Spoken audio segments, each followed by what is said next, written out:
All right. Thank you very much. Good afternoon to everyone. You're welcome to the session on student perspectives on engaging with society and reconstruction. And I'd want to welcome every one of you here and also those who are joining us online.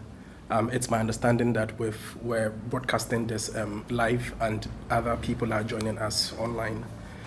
We're meeting under the broader context of the MCU Anniversary 2023, which is under the theme Universities and the Reconstruction of Societies, the role of research and education.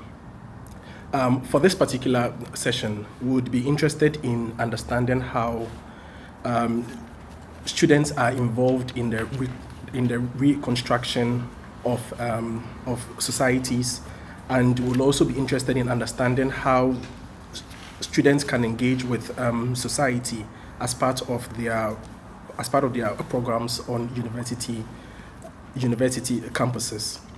I would want to start by introducing myself. My name is Peter Kwesi Koji. I'm the Secretary General of the All Africa Students Union, and I'm also the Governing Council member for the GSF on the Magna Charta Observatory. I'm here with Julia. She is also the research assistant to the MCO, and she would be the rapporteur for the session today. We do know that the Magna Charta Universitatum has always emphasized the role that students play in universities. The observatory has consistently integrated students into the governing body and also in its activities.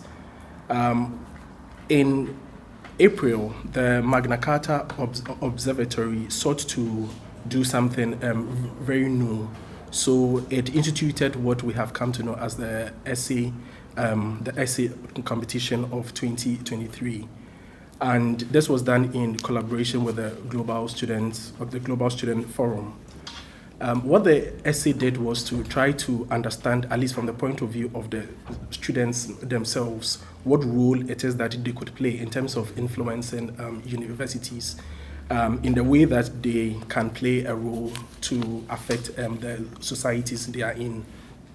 The essay competition was under the theme, how might students exercise more influence in enabling their universities to make a more effective contribution to society. What we're going to do today will be hinged on a couple of questions that we have put together.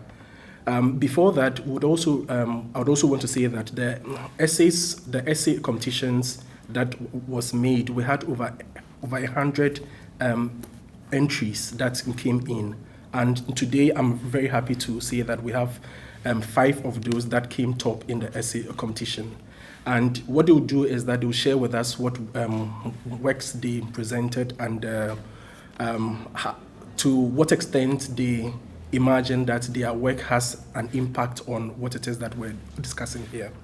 And so you would realize that their works would critique the gaps that they found and the actionable solutions that they have proposed in their works. So for the purposes of those who are joining online, and also for those of us here who may want to ask questions during the session, I would walk us through 3 of the guiding questions that we imagine would underpin the conversations that we're going to have.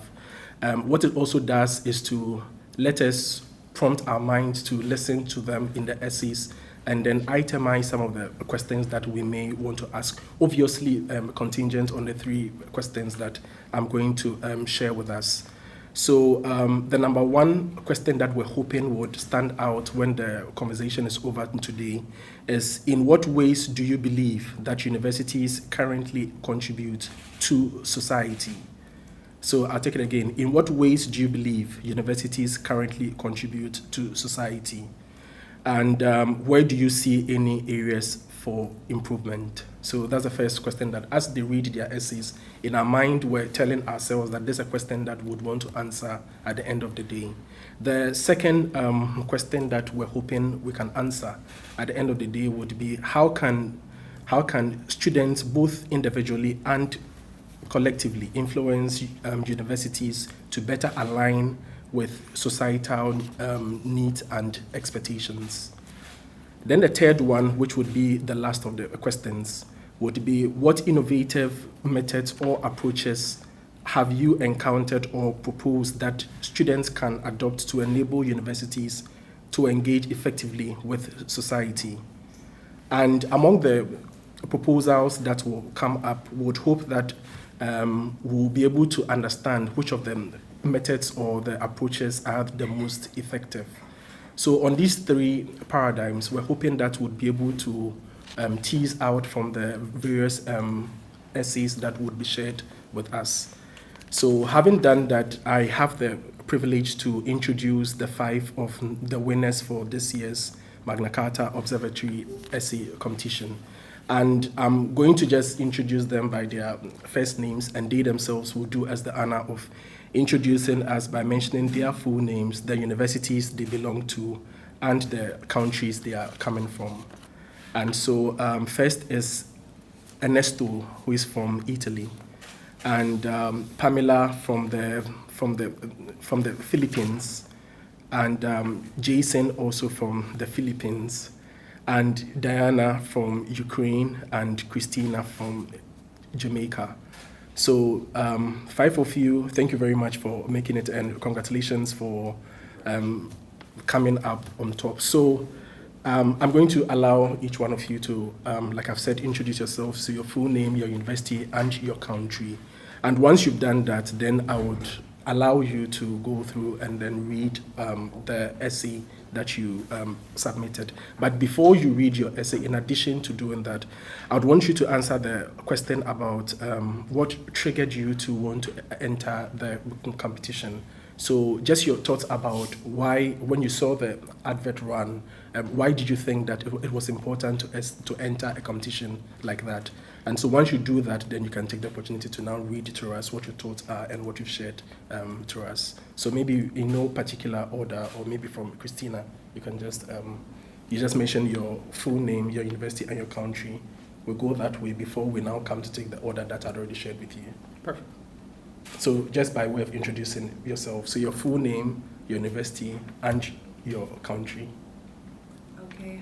Good day, everyone. I'm Christina Williams. I am from a small, beautiful, and powerful island in the Caribbean, Jamaica. I am currently a student at Norman Manley Law School, also based in Jamaica. And I decided to enter the essay competition because I felt that the topic was very relevant. We are currently in a world where we need more young people to become problem solvers and creative thinkers, and I think that higher education institutions act as a training ground, an environment to help create and curate this experience for these young people. And so as a student leader, I have been a student leader since I've been 11 years of age. I've always championed the importance of student development and the importance of students through their education institutions being given the opportunity to learn as well as to contribute to society in a meaningful way. So we don't know a lot about the Magna Charta in my country or in my region, but nonetheless, I saw the opportunity as a way to connect with the institution here, but even larger than that, to also add a unique perspective from that side of the world as we come together to, I would say, share best practices and also learn from each other. Adriana Stefano Slovodian. I'm from Ukraine, study in Faculty of Preschool and Special Education of Pavlo Tychyna Women's State Pedagogical University. I don't... yeah, that's fine. I don't speak English well now. Present essay? Yes? Yes. Okay.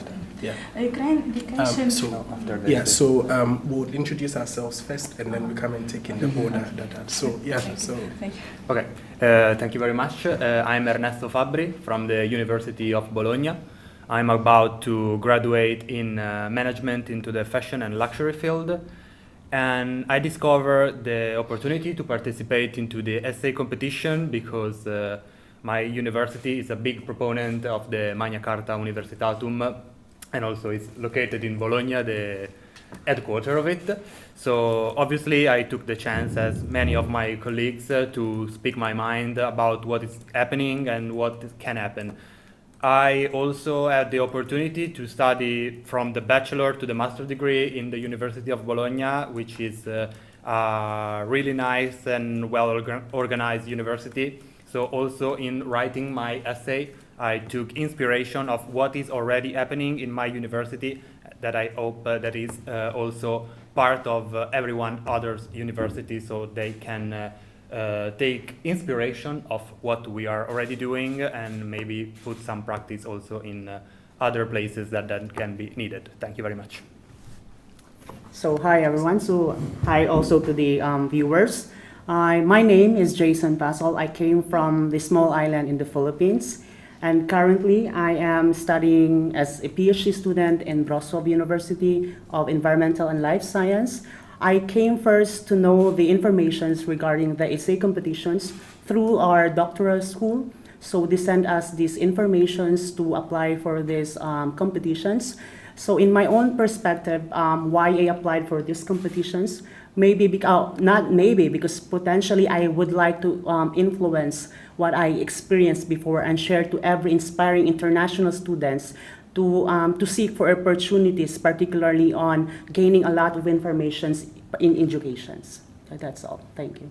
Okay, so good afternoon, everyone. I'm Pamela Victoria Lira. I'm also from the Philippines in an island called Alang Leyte. Now, I'm a fresh graduate of geology from the University of the Philippines, Diliman, where I was also part of 4 student organizations. I served quite some time in the student council, and at the moment, right now, I am part of 2 youth networks and serving as the storytelling lead of the Youth Strike for Climate Philippines. Now, essentially because of my love for writing, I am a published author of journals, a children's storybook, and lots of essays. So that's how I came across through this competition. And it's also a great way to reflect on my experience in the various organizations that I came from and recommend how we can encourage our universities to essentially be more proactive into making students part of their decision-making bodies. So that's it.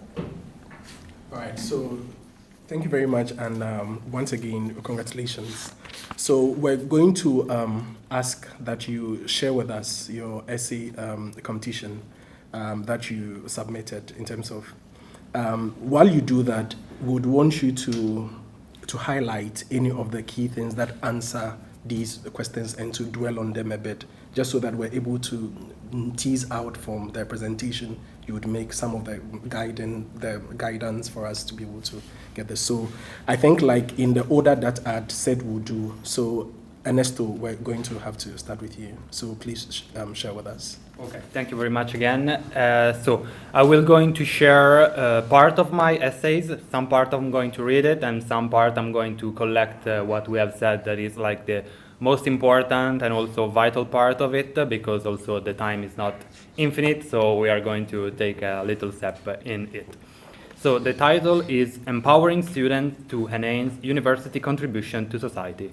Introduction. As a passionate student aiming to make a positive impact on the world, I deeply acknowledge the pivotal role that students occupy within the realms of higher education. The Magna Charta Universitatum, a venerable document, serves as encouragement illuminating the significance of students' engagement, highlighting their duties to actively address the ambitions and trials of our global society. The recent iteration of the MCU, endorsed and expanded in 2020, urges us to delve into the realms of possibility and explore how we, as students, can widely our influence to empower universities in making more profound and efficacious contribution to the world. In the forthcoming exposition, I intend to investigate the subject matter, examining the MCU principle, the structures governing the universities, evaluating the conduct of esteemed professors and administration, and closely scrutinize the strategies embraced by university and students themselves.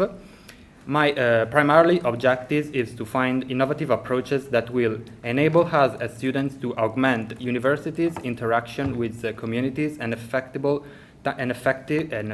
tangible and meaningful societal transformation. So we are going into the body of my essay, starting from the first paragraph that is called Evaluating University Adherence to the MCU Principle.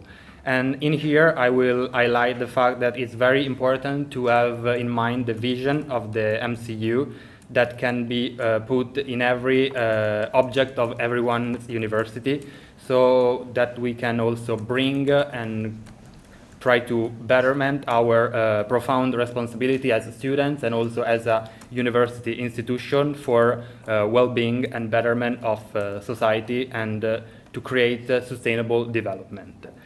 Also, it's very important the representation of the students within the university, within the government of the university, so we can bring our unique perspective and also have the chance to talk and sit at the decision-making tables, so we can be really represented during the decisions and foster a climate of collaboration, inclusivity, and shared purpose with all of us, the students and the administrative part of the university. Also, it's vital the role of professors and administration within translating the MCU principles in reality, because otherwise there will remain only principles, and the roles of professor and administration is to foster an ecosystem of culturally centered research, interdisciplinary collaboration, and social entrepreneurship to create a better space with open dialogues and mentorship support to empowering students to create and discover solution and new solution. Another part is obviously the fact that the university itself needs to analyze within the university and outside if they are going to follow the MCU vision, so that they can create and foster this environment where students can be curious and also active within the organization and within the university, obviously. The second part of my essay is called Empowering Students for Societal Impact. And this is, can explain itself, but there are many ways in which students can be part of the university and needs to be part of the university. First of all, obviously, is student unions, where we can create a fertile ground for raising our voices, concern, and create new solution and research for problems within our community of students. And then we need also these student unions representing ourselves into the university governments.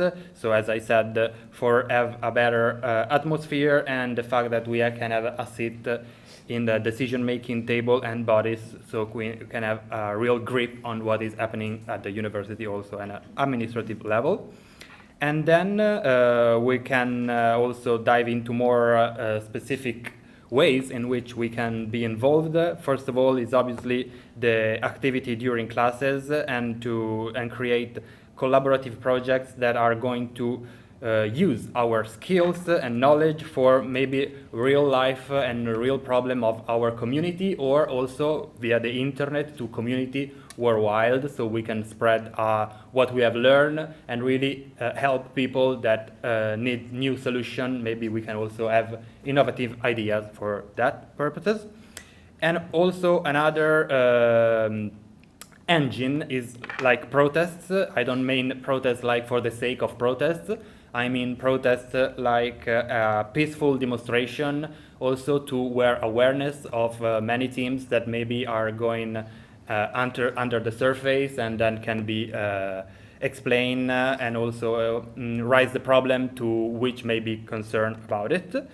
And now we enter in the final part of my essay. In the third part is innovating by enhanced societal engagement.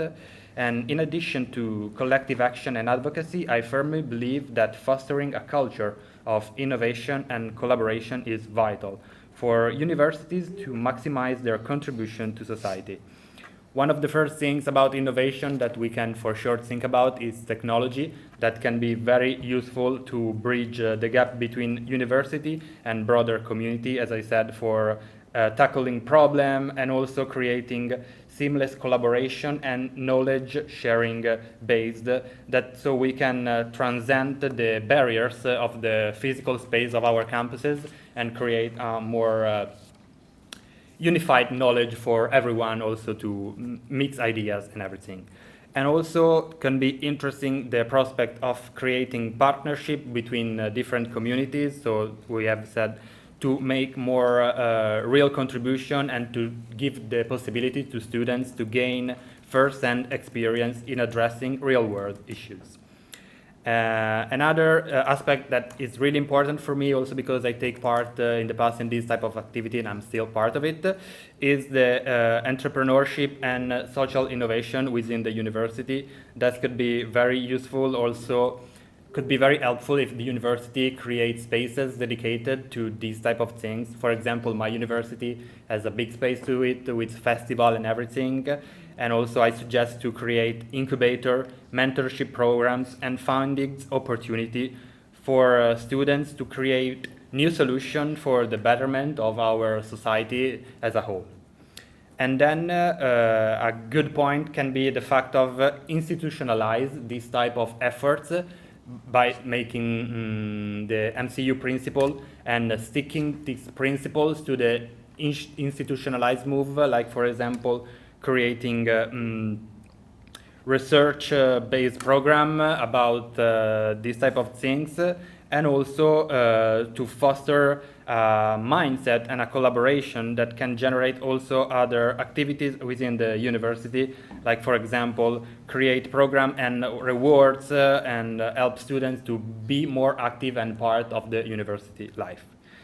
By embracing those multi-phase approach, university can evaluate their role as channels of positive change, diving into meaningful societal impact and fostering a spirit of collaboration, innovation, and engagement. Such action ensure that university remain at the forefront of addressing pressing challenges of our time, empowering students to become agents of transformation and guide society towards a more equitable, sustainable, and prosperous future. For concluding, as a student, we have a unique opportunity to exercise influence and enable our universities to make more efficient and efficient contribution to society. By evaluating university loyalties to the MCU principle, advocating for student representation in government structure, engaging in collaborative action, and fostering innovation, we can drive positive change and amplify university societal impact. By embracing the MCU vision and prioritize students' involvement, we can forge stronger connection between universities and the communities they serve, creating a more equitable and socially conscious society. Unifying our effort, we embark on a journey to empower students as the driving force behind university, transforming into agents of positive change, shaping a better present and future. So that's it for me. Thank you very much.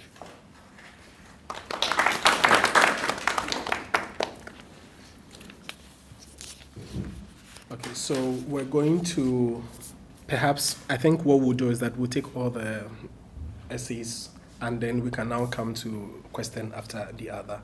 So I think the next will be Pamela.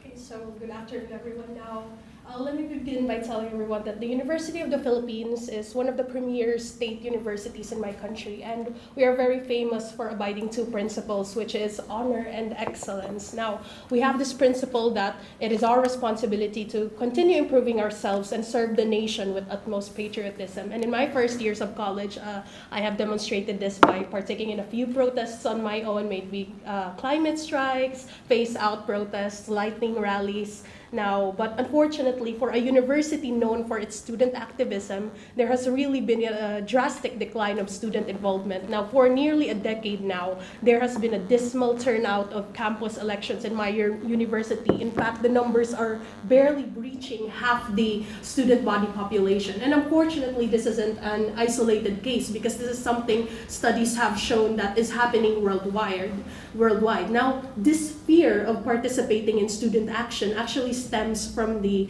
lack of protection, from our universities. Once we practice the values of honor and excellence outside campus. Now, countless of students have worked for, campaigned, lobbied, and mobilized different causes, but the fight against injustice and oppression, it's not something just to be left to the students. So the question now is, how do we achieve excellence when we struggle to remain a bastion of academic freedom? How are we expected to uphold honor into helping ourselves, then our countrymen, while the system leaves us for dead? So in my essay, which was entitled "The Rage Against the Dying of the Light, Reimagining the Reality of University Academic Freedom Towards a Sustainable Society in the Philippines." So I used the line from the very famous poem, "Do Not Go Gentle into Good Night," which is about fighting at every turn, and which is what essentially my essay is about, fighting for sustainable student action. Now, first, I addressed that to acknowledge the agency of students in creating impactful changes, it is very ideal to organize themselves for a common purpose. And this is where our student unions come in, forming a coalition. See, in the Philippines, there are really dozens of student organizations that exist within universities, and all of them serve very different purposes, agendas, and interests. Now, this often results to like a fragmented engagement, and it actually limits the depth of their involvement into the causes. Now, on this note, effective coalitions must give way to genuine network and support diverse exchange of ideas and resources so they can be able to reach a larger audience. Now, hands-on participation is very important, and this can be achieved through action-oriented obligations like providing manpower, because of what is very popular right now in this generation where we're in the digital age is marketing our events. We're more focused on marketing our events instead of being able to provide manpower. And it's important that coalitions opt to utilize existing university structures so they can accelerate the implementation of their projects and essentially spotlight them through non-academic and non-industrial platforms like the arts as a means for increasing student engagement. And this essentially leads me to my second point on how important it is to have university-wide flagship events, which brings out the essence of our institution's principles. Now, an event like this must resonate with the masses and of their lived experiences, and that this message is essentially re-echoed across our student communities. Now, in my university, this is one of our advantages. We have what we call the UP Fair. So it's a week-long festival that, and more than the music and the attractions, its core is to promote awareness of different social issues in the country through protests and help those people affected by it. So what's happening is it's happening for the entire week. So from Monday to Friday, advocating for education, the working class, national minorities, urban poor communities, women and queer communities, respectively, for each day. So there's a different theme each day. And this message is actually being re-echoed across the people attending the event. And what's good to know is this is being widely visited by people in the Philippines. Now, this ties us back to what I said first about the multi-party nature of organizations, of having a coalition. So by using our differences, we can come together towards the same goal. But of course, more efforts should be underway to support students in their programs to maximize their potential. Now, if scholastic achievements receive scholarships, grants, and why can't social movements be regarded to the same degree? Now, while we have all of this, it still doesn't stop external forces from harassing the very students who only mean good. And this includes addressing the inaction on the attacks against student activists. So in the Philippines, there are numerous cases of unjust prosecution towards national democratic mass organizations. Now, these mass democratic organizations in the university are the ones out in the streets actually advocating for the rights of the oppressed. They're the ones demanding accountability from the government and institutions. But unfortunately, I live in a country where initiatives like this are being branded as terrorist activity by state forces, and this is very unfortunate. So to give a concrete example, what happened during the pandemic is that university students from the University of the Philippines actually came together to organize what we call community pantries, where local neighborhoods can give away food and they can also take food by how much they need. So these are student initiatives as well. But because of campus militarization and the baseless accusations on red tagging these students, it faced temporary closure, unfortunately. And this is why there is a need to establish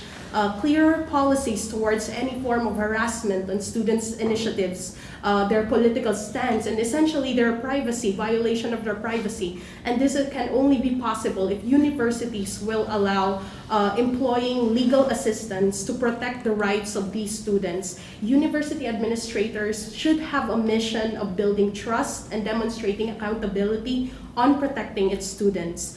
You see, in the end, a university is only good as its constituents. Now, taking into consideration the socioeconomic disparities present in a developing country like the Philippines, what we must do is re-energize the bond between universities and its student body by acknowledging that there must be cooperation to build social momentum and commitment into serving the nation. Society's progress can only be achieved by fostering an environment where students who serve the country can also become partners towards meaningful progress. And let me go back to essentially the two principles that I was emphasizing, honor and excellence. In the end, these aren't just an act, but habits we must persevere for. And we must keep the fire burning to be the torch that light up the future. That will be all. Thank you.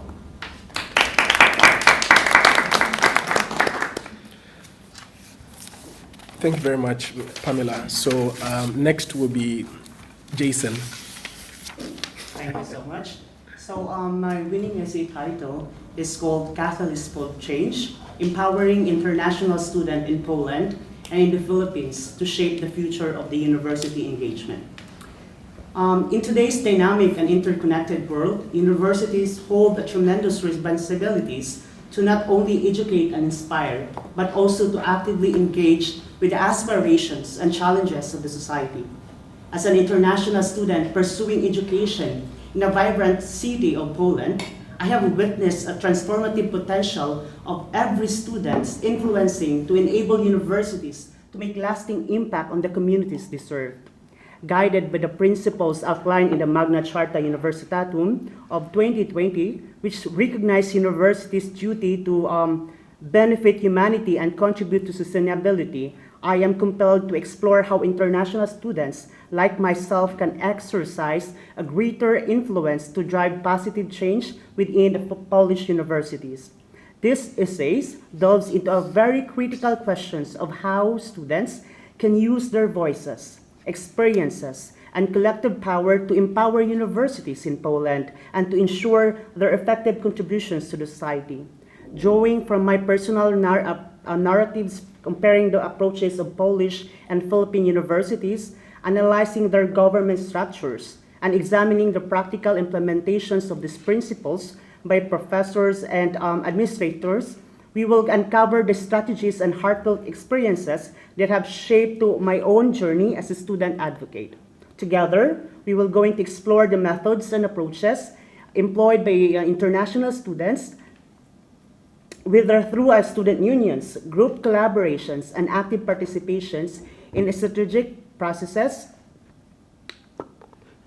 meaningful class activities, or even a peaceful protest to enable universities to achieve the vision set forth by the MCU. Furthermore, we're also going to dive into the broader scope of the university involvement, discussions of the additional steps that can be taken to foster a stronger relationship between the universities and in society in Poland, while drawing their lessons from the Philippines and other nations striving to enhance their own social impact. Now let's compare about the Polish and Philippine universities' engagement with society. When comparing the Polish and Philippine universities' engagement with society, it's become apparent that both systems have distinct approaches and areas of focus. As an international Filipino student studying in Poland, I have had the privilege of experiencing firsthand the differences in a social engagement between these two educational contexts. Now, in Poland, universities have placed a very strong emphasis on research and have embraced the MCU principles by actively engaging with society. They actively seek collaborations with the industry partners and engage in knowledge transfer, an initiative to bridge the gap between the academia and the real-world applications. I have witnessed professors and administrators dedicating their expertise to the projects that directly address the societal challenges such as sustainable development, renewable energy, and social inequality. Through my involvement in a research project and class activities, I have been able to contribute to these initiatives that have tangible impact to the local communities. On the other hand, in Philippine universities often have more community-centric approach to engagement, meaning to say they prioritize understanding the immediate needs of the local population and strive to develop programs and initiatives that directly address to those needs. These universities foster strong ties with the local government agencies, NGOs, and the community organizations to ensure that their efforts are aligned with the community aspirations and challenges. I have been inspired by the dedications of my fellow classmates and professors in organizing community outreach programs, volunteering activities, and social entrepreneurship projects. These experiences have allowed me to witness a transformative power of a community-university collaborations.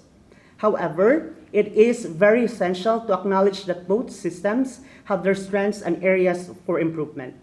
Polish universities could benefit from adopting a more community-oriented approach, placing a greater emphasis on the understanding of the needs and aspirations of the local populations. This could be achieved through a closer partnerships with the community organizations and active involvement in the grassroots initiatives. Similarly, the Philippine universities can further enhance their research capabilities and promote a culture of academic excellence by fostering collaborations with the international institutions, encouraging faculty exchange programs, and investing in the state-of-the-art research facilities. As an international student, I have strived to bridge the gap between these two approaches by integrating the best practice of these both systems, by actively participating in student unions, engaging in the class activities, and collaborating with my classmates on the community-driven projects. I have been able to bring a unique perspective in the table.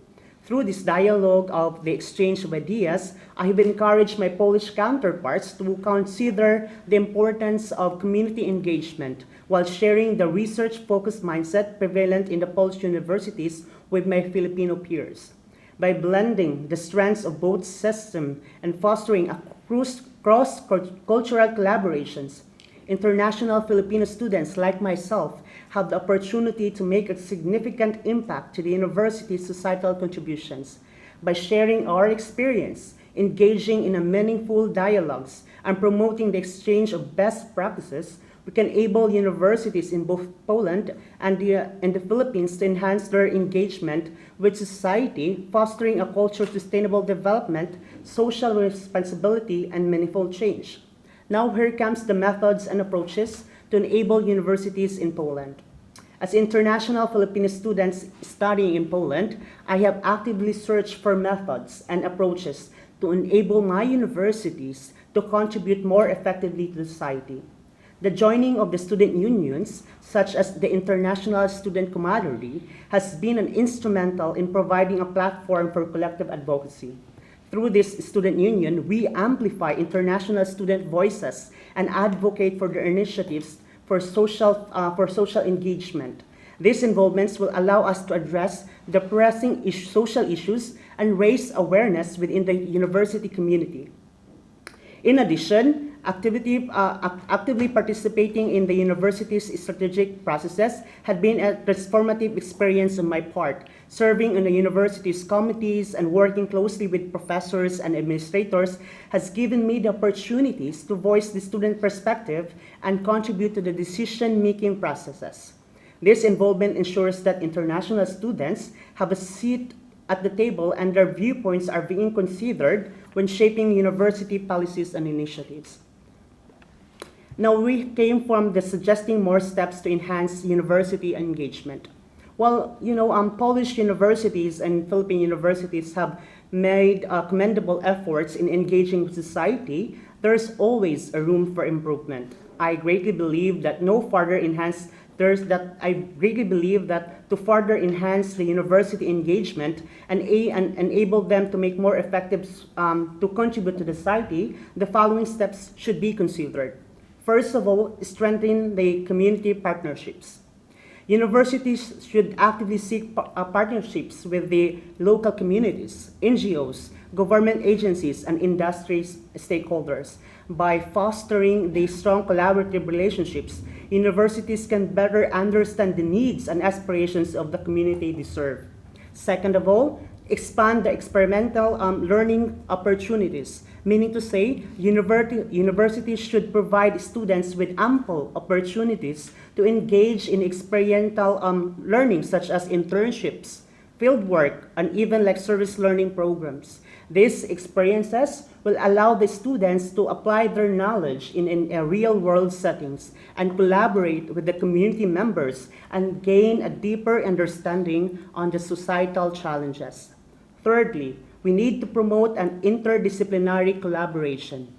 Encouraging the interdisciplinary collaborations among students, faculties, and researchers can lead to innovative solutions and holistic approach to societal challenges. And fourthly, we need to establish a social innovation hubs, meaning to say universities, both Poland and Philippines, can establish a dedicated spaces or centers that serves as hubs for social innovation and entrepreneurship. Fourthly, we have also here that embed social responsibility in the curriculum, meaning to say universities should integrate a social responsibility and sustainable development principles into the curriculum across the various disciplines. This can be achieved through a dedicated courses, modules, or even a project-based learning that expose students to a real-world settings and challenges and encourage them to create a critical thinking and problem-solving skills. And lastly, embrace technology and digital platforms. Now, in today's digital age, universities can leverage technology and online platforms to extend their reach and impact. This includes utilizing virtual learnings of environments, online community engagement platforms, and even social media to facilitate the dialogue, knowledge sharing, and collaboration between students, faculty, and even the external stakeholders. Now my conclusion. As international students studying in Poland, I am committed to making a difference and allowing my universities to contribute meaningfully to the society. Through my experience in the various unions, group projects, strategic processes, class activities, and even a peaceful protest, I have witnessed the potential for positive change through student influence. Although Polish universities have shown a commendable dedications to social engagement, there's always a room for improvement. By fostering collaborations, forging community partnerships, empowering students, and creating platforms for participations, universities in Poland can amplify their impact and inspire change within their institutions and beyond. On the other hand, the Philippines can draw on inspirations from these approaches and works towards a more inclusive and socially responsible university system.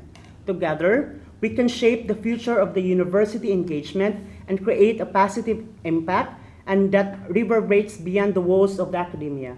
Let us seize this opportunity to empower universities as a catalyst for positive change and works towards a more inclusive, equitable, and sustainable society. I think that's all.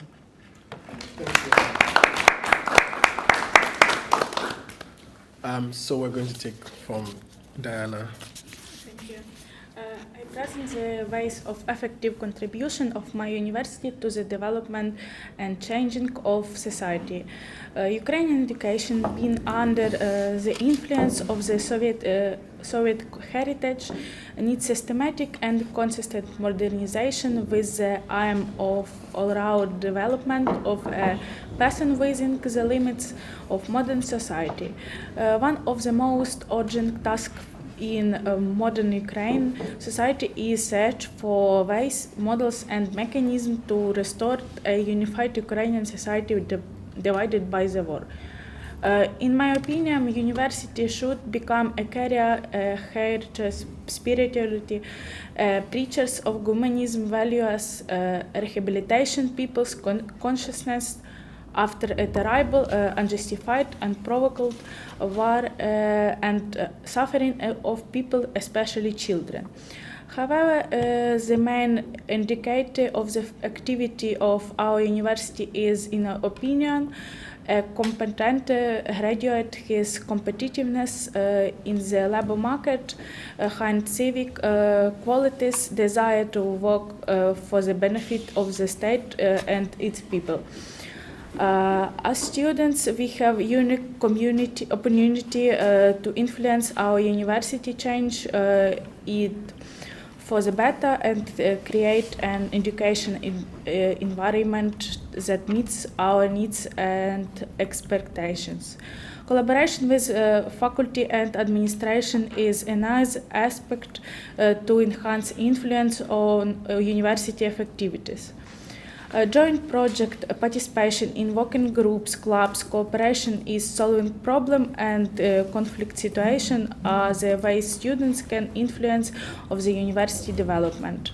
It is also necessary to widely use international cooperation, which is an integral part of the university life and the development within the framework of the unified process, the integration of higher education of Ukrainian into the world system of higher education. The main achievements of the faculty and student staff of the Faculty of International Cooperation is recent years as a revival of cooperation with international education institutions, the organization of internships, professional development, participation in various integrational projects, the use of international experience on satisfying. Educational, methodological and culture educational work. Creating student platforms and groups on social networks will allow us to share ideas, mobilize more people and organization actions and events. We can run online petitions, highlight issues through blogs, vlogs, and media information. Is power, and we can use it pay attention to important issues. It is also important to develop leadership skills among students. Organization training, seminars, and methodological program can help students develop effective leaderships, communication, project management, and collaboration skills. In my opinion, an important aspect is that students can equally cooperation with local authorities, public organizations, the business environment, defending the interesting of the student community. This may include joint work of project of social importance, lobbying for student rights, and improving learning and living conditions. All of these ways show that students have a strong potential to influence the performance of the university. Throughout the creation of student organizations, the use of student representatives, research and presentation of ideas, involvement of other students, cooperation with teacher and administration students can become real change makers. It takes forms, conditions, and ability to collaboration, but the end result is improving university environment for all students. The activities of academic of given children named volunteers which operate at our faculty as a promising direction for the involvement of student and teacher in public work. Faculty members are equality involvement in educational activities with displaced children who attend the academical. So such of families with children who were forced to leave their homes. Large part of such families found refuge within the walls of our university. These children experience psychotraumatic events, the horrors of war, had a difficult emotional and psychological state, the consequences of which will be reflected in their mental health, behavioral and ability to build construction social relationships for a long time. Many babies need special care and professional help. That is why they are given help. A friendly, comfortable atmosphere is created, teacher conduction, training, exercise for mental relaxation, yoga classes, and of course great attention is paid to those activities that are close in and interesting to children. Children sculpt, draw, contract, and play. In addition, students, volunteers of the faculty take an activity part in the volunteers activity of our university, where they had an opportunity to help displaced children. Is a children organization together from UNICEF and share their knowledge gained within the university walls. Therefore, I see the main way to enhance the efficiency of the university stems or contribution to social process in constructions, responsible attitude of students to study in purposeful activities of abilities for the social, especially in international with various public and social structures and organization readings for integration with European values. In conclusion, I am sure that students are an important part of any university. Our assumption positions of knowledge and arguments, patience and perseverance, cooperation and communication with the administration and teachers. These are the key components that will help us change our university for the better. Thanks.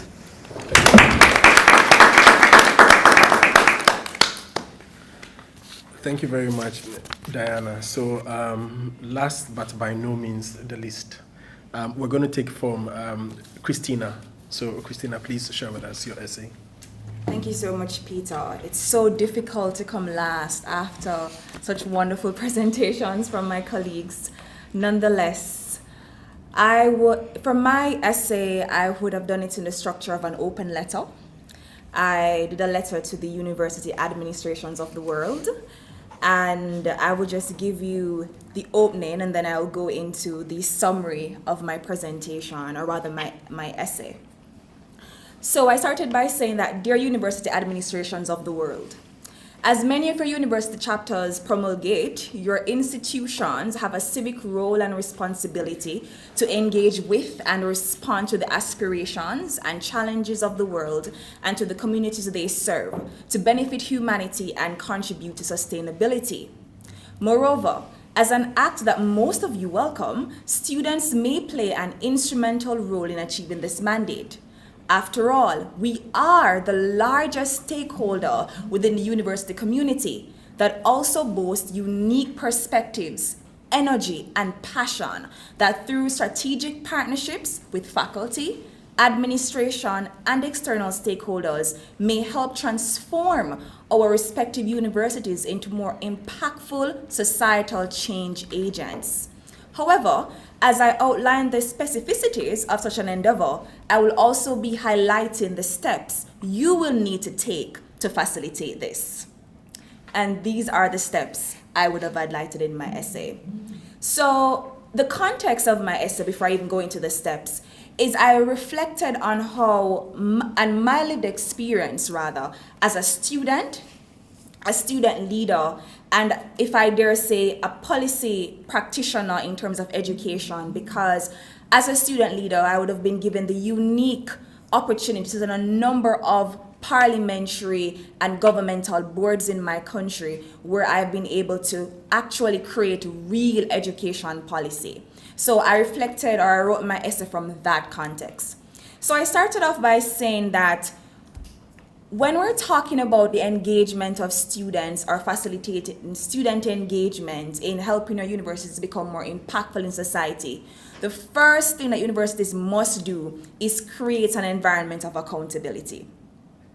And a lot of times we tend to move towards what should students do through their clubs and unions. But at the university first, the first step is how can students hold you accountable to fulfill the mandate that you have, which is to be of impact in the community. And I would have suggested that we need to have open channels of communication. And it can be very simple as student surveys, town hall meetings, office hours created to facilitate our engagement. And in response, because where there's a right, there's a responsibility. So yes, the university is giving us the right to hold them accountable, but we also have a responsibility as students, which is to actively utilize these channels to express our opinions, propose solutions, and hold universities accountable for their commitments to social impact, both on and off our respective campuses. And I would have specified on and off because social impact begins first on campus. We cannot claim to want to solve homelessness, hunger, issues of poverty, and you don't deal with the students on your campus first. When we look around many of our universities, whether it is here in Europe or in the Caribbean, we have students who need assistance with their tuition, with their meals, and the environments that they come from. They may need psychosocial support, and we don't cater to these students, but we pump thousands of dollars into big funds solving these issues in communities across other parts of the country that they're in or other parts of the world. But what are universities doing for the students on their very campus? So social impact must first start at home on campus. Then I move to the whole matter of students are not only beneficiaries of university programs, but they're an equal, indispensable partner. And I'll go further to say that they're also initiators of their own programs. So, and I think most of my colleagues there would have mentioned something similar, whether through the student council, through the student union, clubs, societies, etc. But I would have also added in my essay that one of the areas that we tend not to focus on as universities is the whole matter of how we provide technical and financial support to these particular bodies. Yes, you may say there should be a student union body, or there should be a student union president on the school board, or yes, there should be coalitions, as my colleague from Philippines talked about. But where is the financial and technical support that you provide to these students so that they're able to be responsible in the work that they do, that they're able to be impactful in the work that they do, and that you can have this, I would say, this environment of synergy where the students are learning from you, that they're partnering, and there's this environment where there's mutual benefit and mutual outcomes. So I think that we need to ensure that there is financial and technical support to these student bodies. And then I've also added as well that I find that universities at times tend to shy away from student-led campaigns. And I've given an example of how powerful partnership in this regard can be. So it's not just about how it is that we allow students to have their own campaigns, but how it is that universities can also support and partner on these campaigns. So during the onset of COVID-19 in my country, Jamaica, I would have actually gone on Twitter. I was student council president at the time, and I would have tweeted to the Prime Minister of my country. And if you know Twitter, you know you can at a particular person. You write a tweet and you at the person. And I would have gone on Twitter and I'd have at the Prime Minister, and I said to the Prime Minister through Twitter, of course, that it's online learning because of the pandemic. All schools are closed. We're going to have online learning. It's mandatory. You need to ensure that we zero rate online learning platforms, which simply means that a student who go on to their learning platform wouldn't have to have Wi-Fi or data plan to access. It was a tweet. And I then went to my university and said to my administration, to the principal, you have a powerful voice as the principal. How can you support my tweet? I know it sounds a little ridiculous, but that's literally what I did. And I also would have lobbied different student leaders as well and other students across Jamaica. That tweet went viral. And because of that partnership between administration of my university at the time, which is University of the West Indies, not the current university that I'm at now, this was 2020, and the partnership between students and administration and that tweet going viral, we were able to have, by 2021, over 100 online learning platforms being zero rated across Jamaica. And that intervention was so groundbreaking that it was replicated in other Caribbean countries, and we actually got a global award that year. I got an award, and Greta Thunberg that year as well got the same award. We both got an award for COVID-19 intervention and advocacy because of partnership between administration of university and students. So yes, there's power in student-led campaigns, but there's even greater power in student-partnered campaigns with administration. Also, student-led research. Now, a lot of time, I'm not sure what it is like in some of your universities here in Europe or in Asia, the Philippines specifically.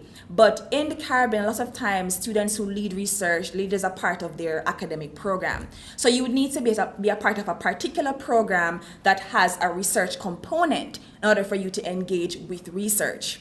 But the question is, if a lot of the solutions of the world is led by research, why aren't we allowing more of our students to become engaged in research even outside of their programs? So, for example, we have medical students who, because of their program, or even law students, because of their program, they never engage with full social impact research because it's a part of their academic program. But these students have insights, they have perspectives, and they also have other passions outside of the academic programs. So we need to have more students being engaged in student-led and student-partnered research that has social impact.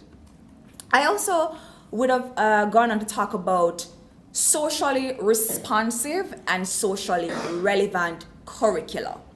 Now, it goes back again to the core mandate of a university. If we're talking about social impact on students and university, we cannot just focus on clubs and societies and student unions as being this medium of impact. We also have to look at what are our students learning in the classroom.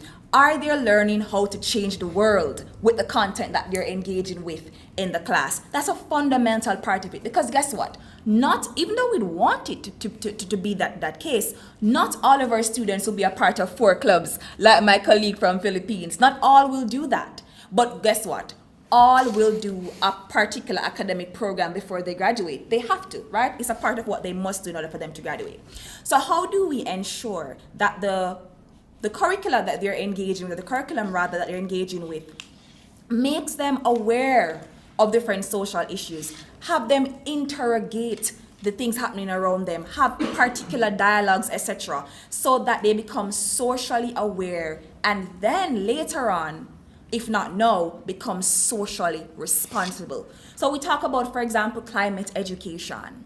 We talk about conflict studies. It shouldn't be that I have to be in this side of the world to know about what's happening with my colleague here in Ukraine and to have an opinion, an informed opinion about it, and may feel like at some point later on I may want to be of change if possible in my particular context. So we need to have a curricula that help our students become socially socially aware and socially responsive.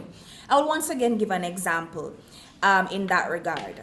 So Jamaican students were actually affected by the Ukrainian-Russian crisis because we had a number of students who were based in Ukraine studying medicine at the time. And when there was an onset of the conflict, students were trying to get home. Now, because of my awareness, because of exposure in that regard, I was able to work with other student leaders to put together a strategy to help my government get our students home.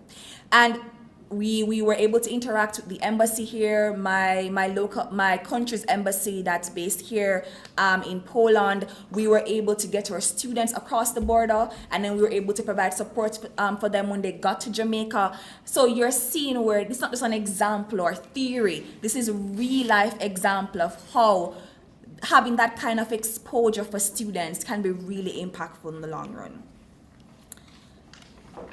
And I'm coming down to closing. So I also moved on to talk about something similar to my other colleagues, which is about student government led initiatives. But I went beyond just the matter of having student unions on campus, etc. But I have seen where there is power in universities allowing space for our student leaders to also have impact outside of the context of the university. That was a little bit vague, I know, so I will specify it a little bit more. So what my university at the time allowed is they had this relationship where they provided legitimacy to the student unions. So through the financial support I spoke of earlier, technical support I spoke of earlier, having our student leaders on every important, or I would say almost every single board in our university, and communicating to government that you cannot have us give a decision without our student vote. The government in turn had to also consider us in every decision. Because the university says that they cannot give a decision without our vote, government in turn also had to see us, even outside of the university, as an equal partner in decision making. So for example, we have a number of education boards and education task forces and committees. And as a result, I would have been given the opportunity to sit on a number of government boards. Now, this is external to the university. So when we had the COVID-19 task force, the government task force that was making decisions in the country about what to do about COVID-19, student leader was on that particular government board. We had our first higher education policy. We've never had one before in our country. They developed a steering committee to develop that policy. We had a student member on that board. And we have other for example, the council that manages the community colleges, I sit as the youngest chairperson for one of the committees for that particular body, also a current student. And all of that came from a place of, because the government saw how the university treated us and how important we were to their processes, government in turn also added a lot of value and importance to our work and our participation. So in conclusion, I would have stated here in my essay, students want to make positive change. In fact, we are bursting at the seams with ideas and solutions to make our communities and countries a better place. However, we can only influence and assist our respective universities to make this change if there's a welcoming environment that institutionalizes our engagement and involvement. If there is any doubt left after my letter, please reflect on the fact that we can only transform the world around us through transformative partnerships, projects, and policies. I look forward to the change we will make in this world together. And I signed it by saying, a student committed on positively changing the world.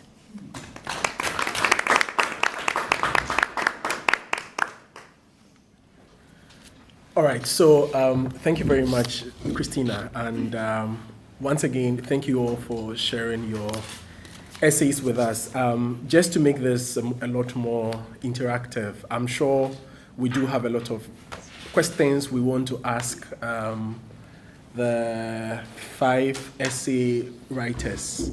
And so I'm also told that we have some questions coming from online. Maybe we'll start from the room and then we'll take some questions online.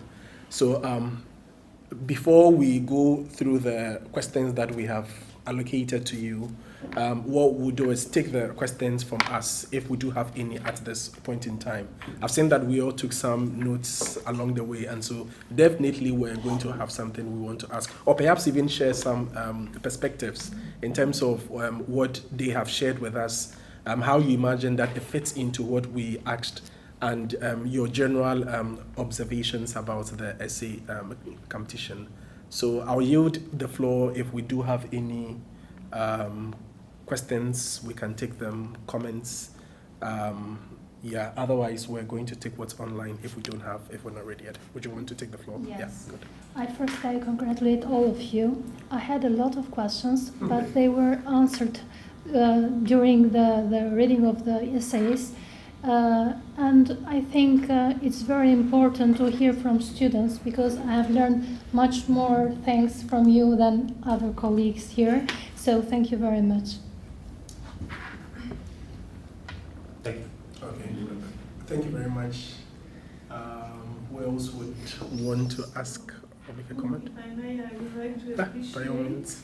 your effort. I am from the same universities as Jason. I came here especially to hear you, because I think, and my comment is a part of all beautiful words I heard here from you. I think that the most important thing now and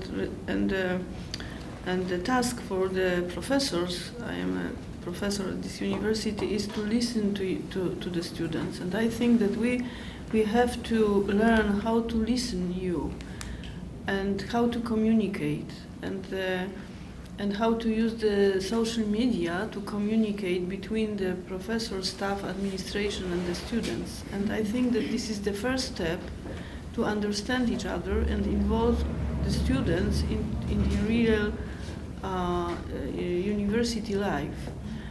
And of course, it would be also very good to have you as our ambassadors outside the university, as Christina, yes. So I think that it is really important issue, because anyway, the students are the ambassadors of the university during the studies and after, and especially after you graduate from the studies. So I think, so thank you very much. I learned a lot today, so thank you so much. So we do have. Oh, you do. I'd like to congratulate you all. Excuse me, I'm losing my voice. Congratulate you all. Those are really interesting essays and responses. What comes across really strongly is the value you put on community engagement, which is an area which is perhaps an area of weakness of some universities. And perhaps one of the reasons why it's weak is because there's often not a structure for funding or incentivizing staff to lead and assist students in community engagement. And I just wondered, from the experience in your universities, you may not know this, but do you have any knowledge of whether there is proper funding or incentivization for university staff to help you lead in these kind of projects? Maybe I can start for my university and my background, what's happening. In my university, there is a program which I'm part of. It's called the Student Ambassador.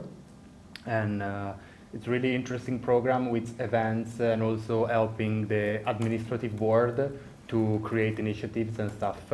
Although it's a quite recent program, but steps are going to be taken in this direction. So I'm very grateful about it. And also we have student representation into the governments of our university. Maybe this part of representation can be more highlighted from the university side, so that can be broader participation in it, but I'm quite happy with what is happening right now. So in the University of the Philippines case, we're really big on being able to give back to the communities which are essentially funding our education as scholars of the country. And what we have actually is we have this award called the Ignacio Jimenez Award for UP Student Organization Social Innovation Projects. So what essentially is happening is from all of these activities, the different student organizations are putting out there in our communities. A lot of them are receiving incentives in turn for that. So, and it also comes with a special award for those who have created meaningful impacts, for those projects that have created meaningful impacts. And I think that's one way how our university is incentivizing our student organizations. So that's how they're incentivizing the students, but how are they incentivizing the staff to be involved in this kind of thing? Because this is often where the weak point in community engagement. Yeah. Would you want to come in, Jason? Me? Yeah, maybe probably a short answers, Yeah. because like I had experienced both like Philippines and Polish universities, but I would really want to say that I would highlight the Polish universities because they are trying their best to reach out to the communities. I am proud that our university, Wrocław University of Environmental and Life Sciences, from the word environmental, so as a PhD student, we were given a startup project, which we, for example, the Bon Doctoranta, this is the startup project that as a PhD student can build their own project. And the purpose of this project is not just like building or starting your project to contribute to your research, but also the end point of this project is to contribute to the community. So for the staff or for the employees, I'm not yet sure because I'm international area, but I heard that not only that our university is guided by the principles of the MCU, but also we are also aligned with the sustainable, the SGDs per se, that we are aligned, all our research should be aligned in the SGDs, which is very beneficial, not only to the community, but also to the environment. If I may, in terms of incentivization of staff, I know that for some universities in my country, or even my region, the Caribbean region that is, you cannot get tenureship without some kind of community engagement as a staff member. If you want to be tenured, if you want to get certain promotions, you would have had to have proof of engagement, community engagement, and oftentimes they will also look at how it is that you have interacted with students. So whether it is the student surveys coming in about how it is that you engage in the classroom, but also how it is that you may have supported a student group, for example, or a student-led project or a student-partnered initiative. So that is sometimes taken into account in those particular areas. But students have also complained, though, that because a lot of times this information is assessed based on student feedback. So when they're assessing a particular person for a promotion or for some kind of advancement, etc., or incentive, which is not always a promotion, they will assess student feedback, or they look at student feedback. But students have complained that a lot of times the feedback isn't really taken into consideration. So there is that discrepancy between what is perceived but what is reality. And then there are situations where there's not much emphasis placed on a particular staff engaging in that kind of way. What tends to happen is that staff may engage because of a research project. There's research projects and they may get funding for that particular research project.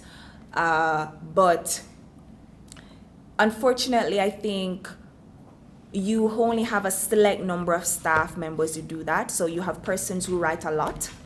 You have certain professors who publish a lot. And so they will engage in certain social impact research or social impact initiatives because of that particular reason. But then you have a majority who don't, because they're not publishing anything at this particular time, or they're not up for any kind of promotion, so they don't see the need to that. So I think that's a great question that you asked, because I think if we're really looking at how the universities are becoming more impactful as social agents, we may need to also look at how it is that we're incentivizing and supporting our staff members. But I really don't think we have a robust structure of that in the Caribbean. No, we don't. All right, so you do want to Okay. All right. So there are a couple of things that, a couple of comments that have come online. And I think that for the most part, you have a lot of congratulations streaming into you. So congratulations to yourselves. And I think there's a comment from Lyra that sits within the context of what some of you have shared about. I mean, stereotyping, paralyzing student leaders for the work that they do. And I think that that's something that you rightly echoed. And Stephanie also says that in Brazil, 10% of the course curriculum has to do with extension and outreach. So students, by way of engagement and service to the community, actually forms a certain component of the curriculum. And I think that it comes back to talk about, I mean, what we measure quantitatively and what we decide to give credit to. So if we do majority of our outreaches and it doesn't have any cumulative value in terms of the coursework, then you realize that some people feel that it's not worth it. But I think that one of the things that we strongly argued over time is to put credits to the work that we do. So, for example, if you had to travel all the way from your countries, you may lose some aspect of your classwork. And to compensate for that, we will say that if this contributes to the society in some way, then there has to be a cumulative value of that we say that, okay, so we credit you with, I mean, that too as well. So those are some of maybe the things that have also come up in the charts. So just maybe coming back to us on the questions that we said we were going to look at. And I think that yesterday we looked at 5, and today just before I decided to condense it into 3. And my thinking was that the 3 sort of overlap at some points.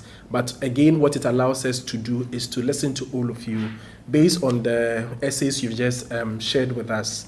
The highlights of which we want to document, because for what it's worth, at the end of this, we want to come to compile all of these things, put them together. The MCU, together with its universities, will look at how it can be implemented. And if we have an opportunity, I think because these are rectors, these are vice rectors, and if they buy into it, it's very easy to cascade it down into the structures that are there. So we want it to strongly come out and to be clear that these are the thoughts that we share, and this is what we imagine that we do. So I'm going to ask the same question across the board. So you gave us the strong perspectives as it came out in your essay. And I think that the other thing that yesterday we also shared was in between when you wrote your essay, I think was sometime in, is it May? Mm-hmm. And now, we've been overtaken by a lot of events. You do have the opportunity to, if there are departures that you want to reformulate your thoughts, or if you imagine that there are things that you strongly believed at the time of writing the essay, and today some things that you've been exposed to of newer conversations you have had around, if you imagine that there are departures you want to make also, by all means, please go ahead and then do that. So the question, as I'll ask it, would be, in what ways do you believe universities currently contribute to society? So presently, so right now we're looking at the situation. In what ways do you believe universities contribute to society? And the second part of the question would be, where do you see an area of improvement? So perhaps you could note 2 things, just so that we don't stretch the time. So you could note 2 things that you imagine that universities are currently doing that contribute to the society in some ways. If you're able to be clear in your thoughts about how this is, will be greatly helpful. And then you tell us, if you imagine that there's an area to improve also, we'll be happy to hear you share your thoughts on this. So I think I'm going to start this time around with you, Pamela. So share with us what your thoughts are on this. I think essentially from what I've drawn from my essay is more on social mobility. That's how my university is able to contribute to the society. I mean, we all have these, we have lots of programs. And in fact, I actually left a very important part of it that I will mention now, because as my colleague from Jamaica said earlier, it's very important that we incorporate community engagement into our curriculum. We have some sort of something like that in the Philippines called the National Service Training Programs, and by implementing this subject, we become credited for the social engagement that we do. So we take this for 2 semesters or so. So that's one thing, my university implementing that certain subject. And of course, more importantly, what we have is also community engagement, where the outreach programs, volunteering, and partnerships with local organizations, they essentially address the community and the community needs and facilitate positive social change. So that's just from my end.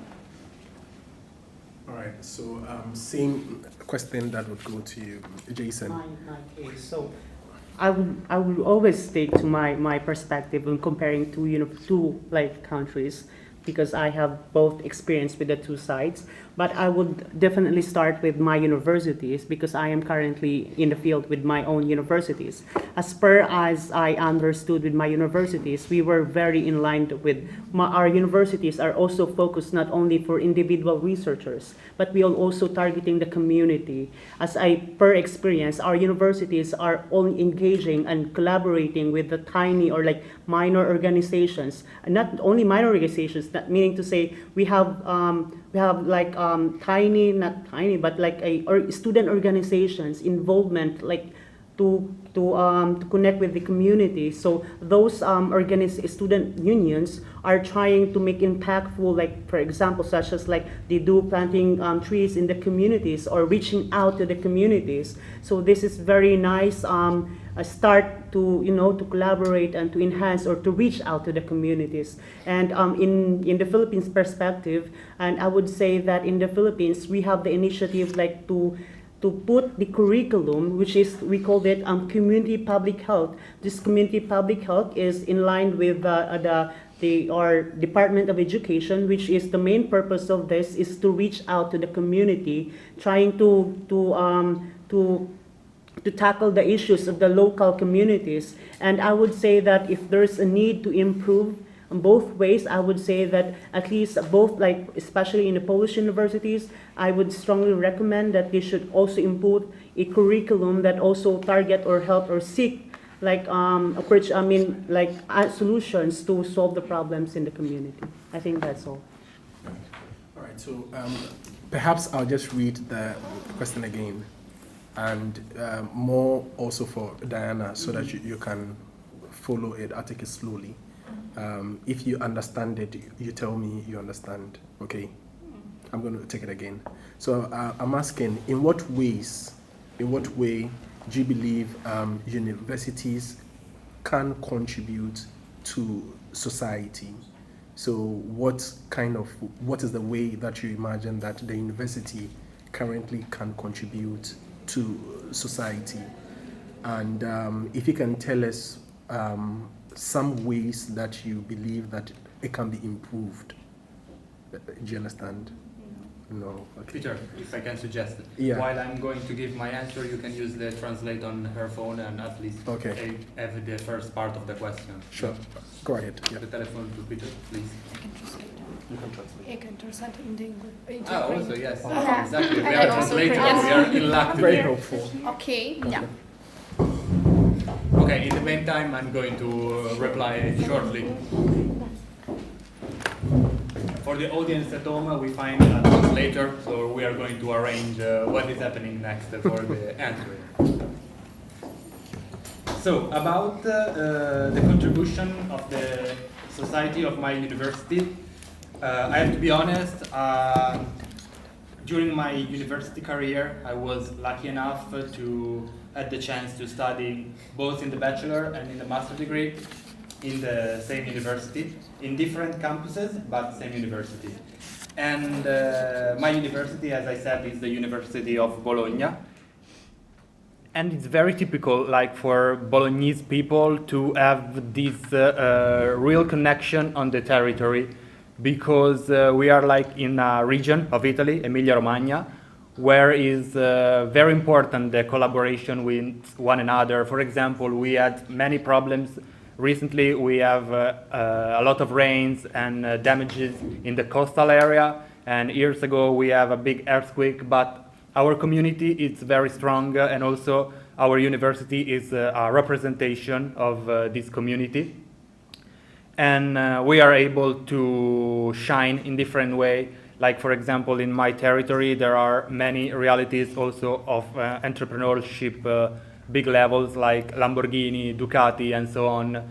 And our university often collaborate with them with projects and many things. And also they are going to give sometimes scholarship for our students for making research that are combined between universities and enterprises. So yeah, again, my university does a lot of things in terms of community. You can also have a look on the website. There are countless initiatives during the years.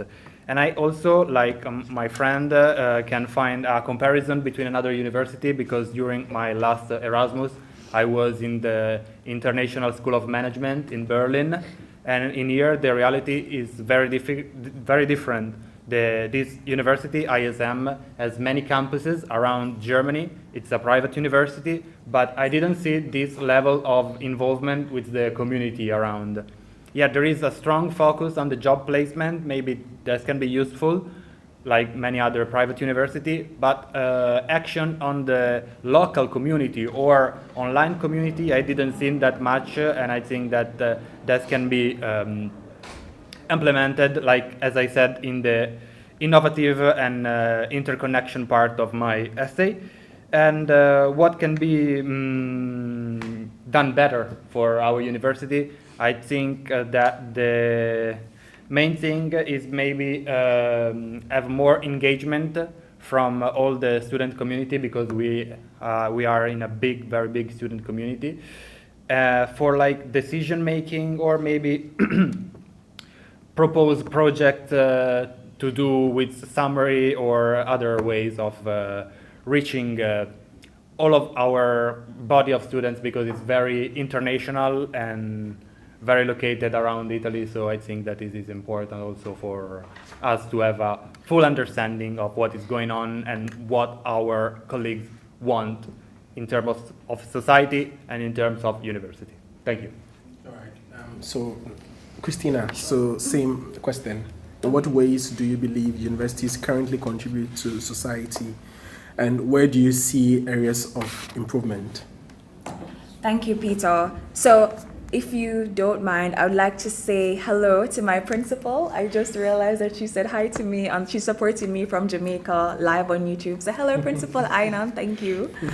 So in answering the question, I think that one of the things that universities do really well within the context of my region is they promote dialogue and I think critical thinking. So they challenge the students to think more within the university space, like at my university at Norman Manley Law School, and as well as I think communities as well outside of the university space, whether they have, like, for example, they may have lectures or certain conversations, distinguished lectures, etc.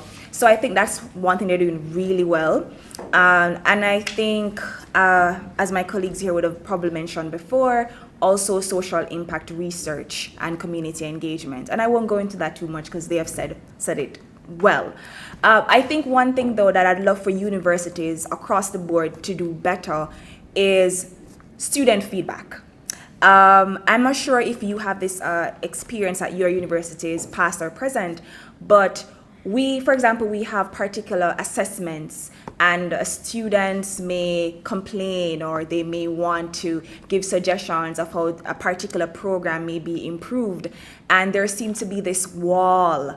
There's this wall up between the administration and the students. And mind you, I will defer to say that I know that our administrators are well learned, and they have, through an iterative process, developed these particular programs and assessments. But we have this language that we use among student leaders, which says nothing for us without us. So if we're the ones experiencing the programs, we're the ones being assessed by these particular programs, and our outcomes in life are determined by these programs, then I think we have the right to be able to give feedback and to be engaged meaningfully and to have that feedback represented going forward. So I think universities could do a little bit better in that regard, just to ensure that our feedback is taken into account. Okay.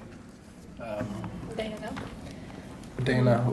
Would you be able to do your contribution now? Okay, Diana already write me. Okay. I can ask. And in your mind, she think the main role of university to make professionals, workers who work in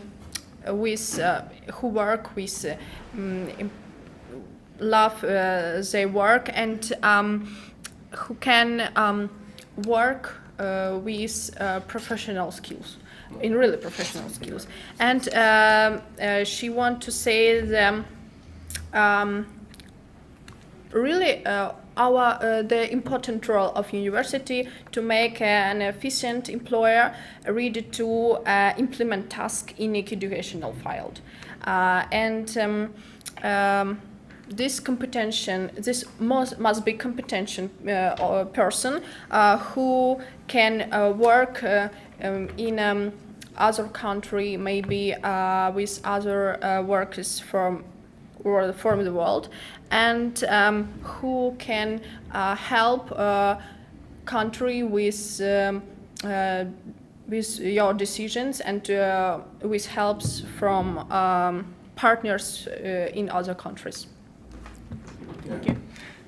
All right, so thank you very much, Diana. So I think that, that's about the most basic, contribution that I imagine that universities can make.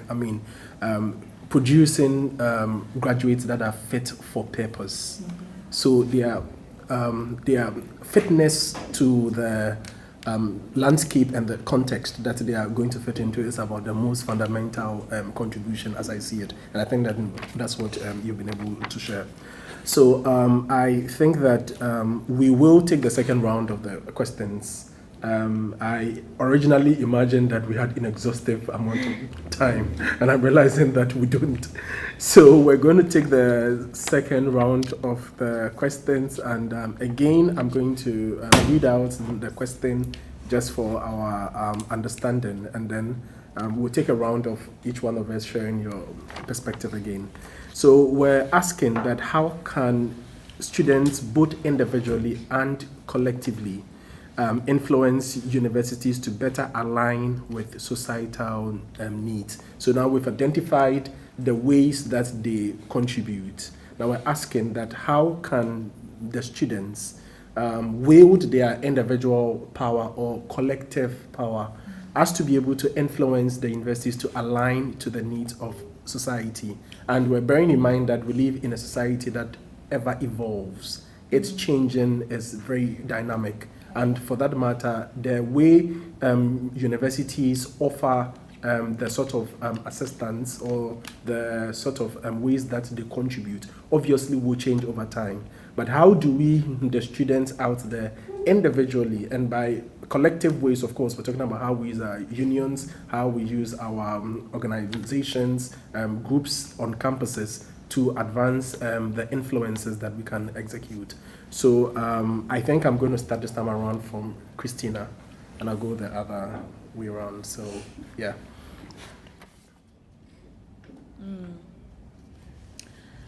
So I think that one way in which students can, as you say, use their power, whether individually or collectively, to get the university to align to societal needs is through conversation, through constructive dialogue. And constructive dialogue, it comes from as simple as conversations that you may have within the setting of the classroom, having particular conversations within the confines of the curricula. And then it may go beyond where it is that you have a particular campaign or club, society, student union, etc. And then through that particular structure, you're able to formally engage with the university administration, whether at a more localized level, like a staff member or a unit of the university, or at the higher level with the can you call it the rectors? That's it. Rectors, we call it principals, right? At that level. So I think it's, no matter what level you take it from, whether it's through a formalized structure or it's informal or even through activism like protests, etc., I think it has to be some kind of dialogue. I tend to remind my fellow student leaders that no matter how passionate you are or no matter how powerful you think you may be, with the student voices behind you, you still have to get your university to say yes. They have to say yes. So I think it's important for us to have constructive dialogue. Yeah, so same question. I'll come back to Diana. Oh, she's ready? Yeah, okay. Fantastic. Okay, and I try to explain. Diana think the students, it's the real power. It's power. And together we can change this world, and really.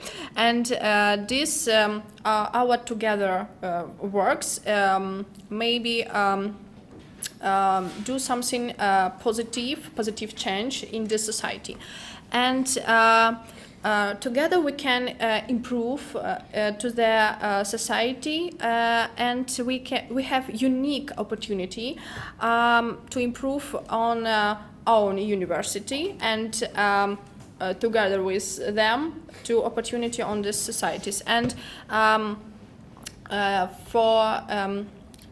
for this, she think that we must to make maybe some groups, active students who can make positive changes for this society, and who have ideas for this for make these changes. Okay. All right. Thank you. So, yeah. Thank you. Yes, for me was very interesting also the previous answer of Diana, because we talk about the professionality that needs to be aligned with the job market, and I think that very reflective of the fact that the university needs to align with the time that is changing, and our society is super evolving nowadays, also with internet and everything that is going around. So I think that there is really a need for the university to implement programs to be online of what is happening, not at a general level, obviously at a general level, but acting like on different categories of topics, because you cannot research everything at the same time. For example, a very useful thing that I saw that are going to do right now in my university, they are opening up like work contracts for students as tutors, and these tutorships are like divided in different aspects. For example, the other day I was talking to a colleague of mine, and she's tutor of internationalization of our degree course. So to look around what is happening around in the industries of universities, what they are doing, our competitors' universities, and how we can make like Erasmus cooperation contract with other universities. And this is like just an example, but I think it's very useful to have a look around, not only by the part of the staff, properly staff of the university, but also from the part of engaging with students that can bring fresh ideas and new perspectives. Thank you. My turn. Thank you, Peter, for that very important questions. I would say let's start first with the single students. I think the single students can actually have a power. They could voice out. That's why I really agree with my professor that the key to have a better communications is to reach out to the administrations. Talk first to your professors, talk first to the administrations, your concern.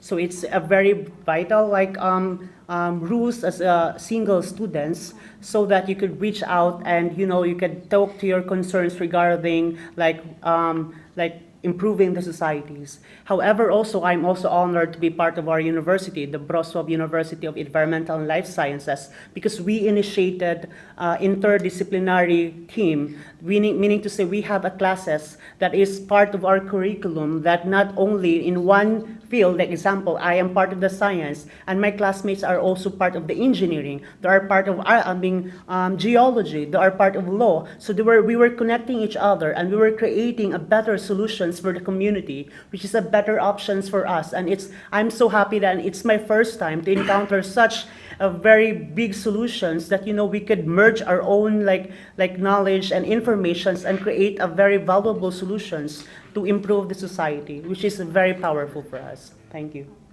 And I think to tie what everyone essentially said, from what you said, society is evolving, and while society is evolving fast, so are the capability of students to adapt. So this is because young people nowadays are exposed to novel scientific knowledge, they're exposed to professional networks and media outlets, and when you combine this with a lack of bias stemming from any professional obligations as university students, it enables us to become important actors who directly contribute to university governance.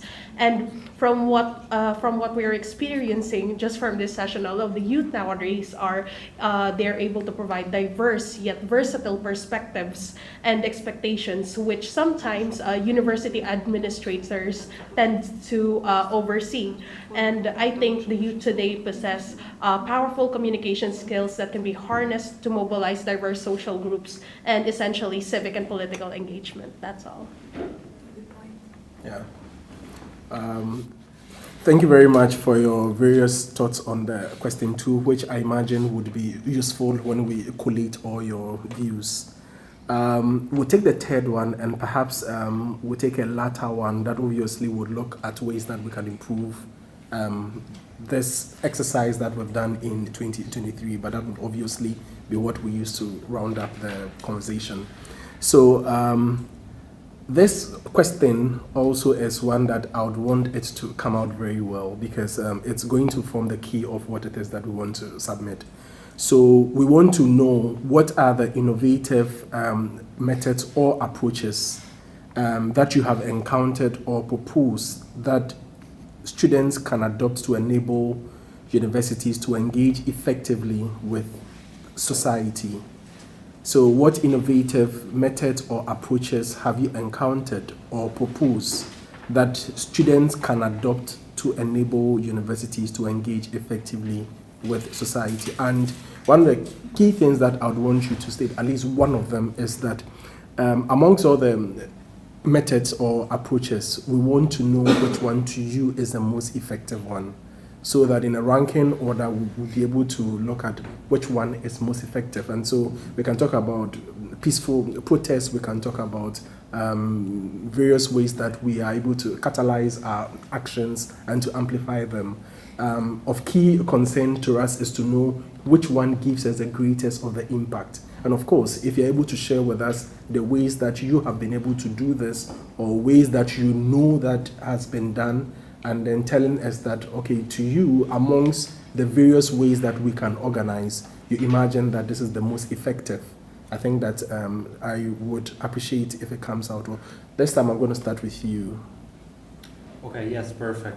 In my experience, I can say that for sure, a very interesting organization that we have already in place in our university is the Student Ambassador project that is very big and very well supported by our university, and it's very inclusive, so we have a real representation over there, and it's like going bigger every year, and it's implemented, and they really take into account our ideas to have a direct access to the administrative side of the university, because the staff of the university that deals with it is in the same office of our rector, so the ideas goes around very fast and smoothly. And as I said in my essay, I think that this fact that this office is so nearby at the administration head and on the students it's very important to make the university itself more agile in responding of every situation that is arising from our community of students. For example, in my degree course, almost every student know that I'm one of the student ambassador. So oftentimes they came to me for a rising situation or making awareness of something, and I will report directly to the university offices, and this is a very smooth process right now. Before the 2018, I think, was the starting of this project, the things were very different and maybe a little bit more difficult, but it's years that in University of Bologna we implemented also a system of feedback on various aspects of the university, because this is very typical in Italy to have this power to manage public things with feedbacks of the people that are using these services, so they can implement. And yes, again, this is a thing that is happening for years, and trying to collect feedback about lessons, courses, university structures, or also maybe inhabited situations and many other things about the university life of everyone. Thank you. Okay. So what I needed you to conclude with is to at least tell me which of them do you think is the most impactful on university policy. So, for example, if you have shared with us the fact that you think that this organization, as novel as it is, and the fact that you work closely with the administration, and you feel that because of that sort of initiative, this has an impact on the way the university has an impact on the community, with the society. Are there any other possibilities? And why do you think that this method is the most effective? I want that to come out a bit stronger, so that in the notes that we're taking, we're able to know that amongst these possibilities, these are some of the pointers that have the greatest of impact. So if you could structure, for those of you who will come later, structure your thoughts in this particular manner. Yeah.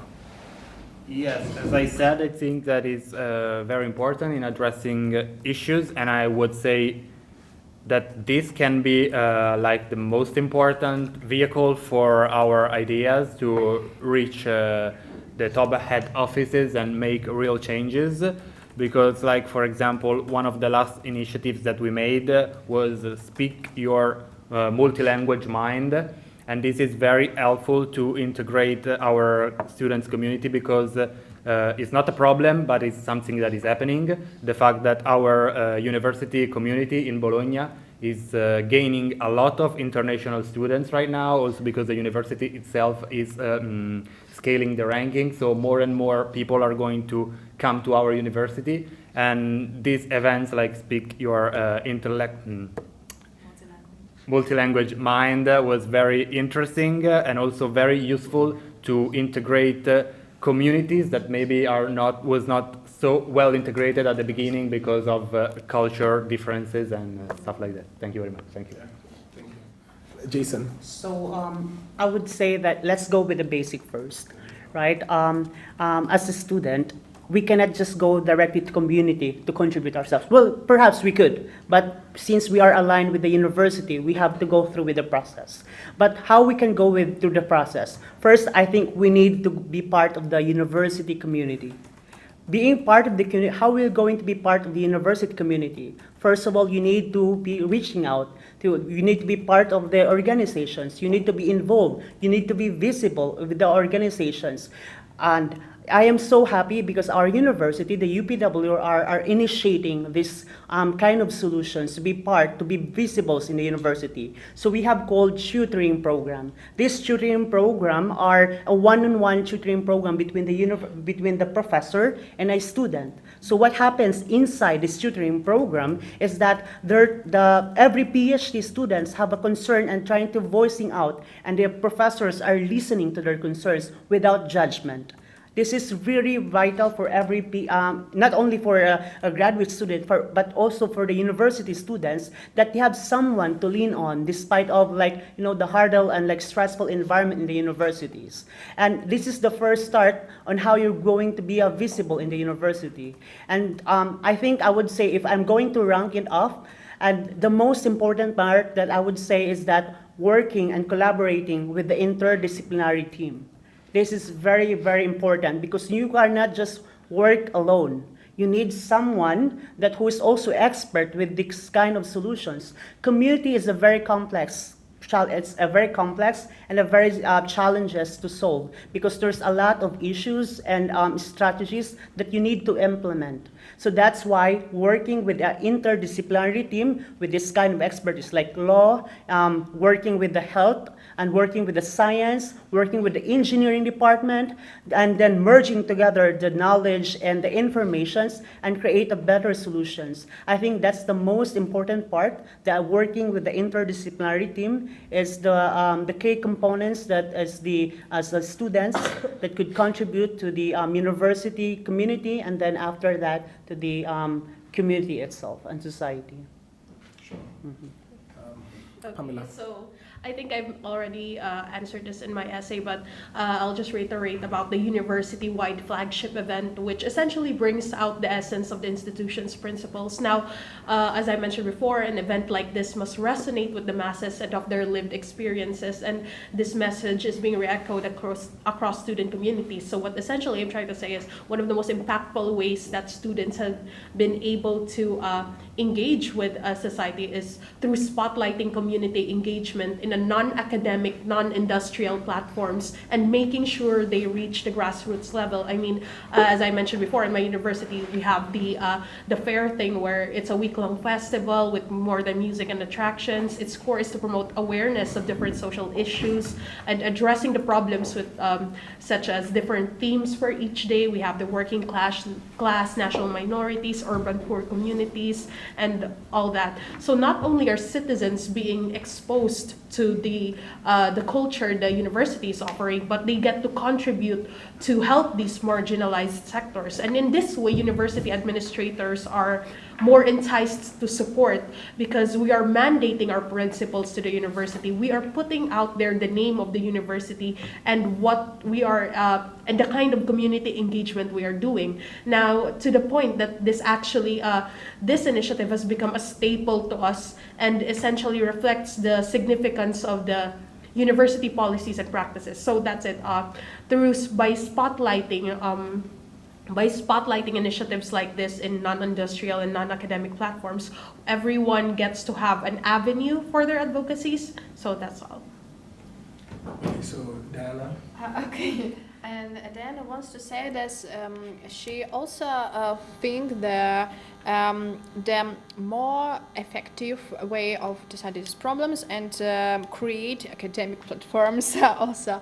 But because it's the most important, because now we live in the world in media. Yes, and we make students platforms group in social messengers and popularization our problem. In this way, we can attract attention people for problem and attraction university or problem maybe of students. And these active students make this active group and popularization some problems in blogs, video blogs, and media. And not only information is powerful, media is powerful too. And we think it's the more effective in our time. And it's we just popularization and maybe make some events. And events we can also translate it into the world. Okay. Christina? Sure. So what innovative approaches I have encountered or I would propose for universities to engage with society? So in my country, we actually institutionalize student participation in our legislation. So the Education Act of 1980, it stipulates that there must be a student representative on every school board of every publicly funded secondary or tertiary education institution. So we don't rely on administrative nor political willpower for students to participate in decision making in these institutions. We actually have it in legislation, and I believe that's a very innovative, transformative approach, if I say so myself, because it means that at the level of the university engaging with society, they must include the student voice in that process, and the students and the university administrations have to work together. That's a must. And how that filters down now in the local level beyond the legislation at the high level is that every higher education institution, whether it be a community college, whether it be a university, a technical or vocational institution, they have a student union, and that student union has a person who sits on the particular board, and you cannot have any convening of this particular school board. You cannot have any kind of voting without that student being represented. And I believe that that approach is quite unique. I'm not sure. I think it's very few countries in the world that have such an approach, or at least have institutionalized it in the country's legislation. And I think that our student bodies would be even more emboldened, would be even more empowered across the world if we had that kind of approach as well, Peter. Thank you very much, Christina. So I think that we have adequately dealt with the three questions that we sought to answer at the start of the session. I think that we cannot leave if we don't take stock of what has happened in this year in terms of the essay competition. Given you're the ones that participated in this, we will want to hear from you what your thoughts are by way of what improvements you imagine can be made.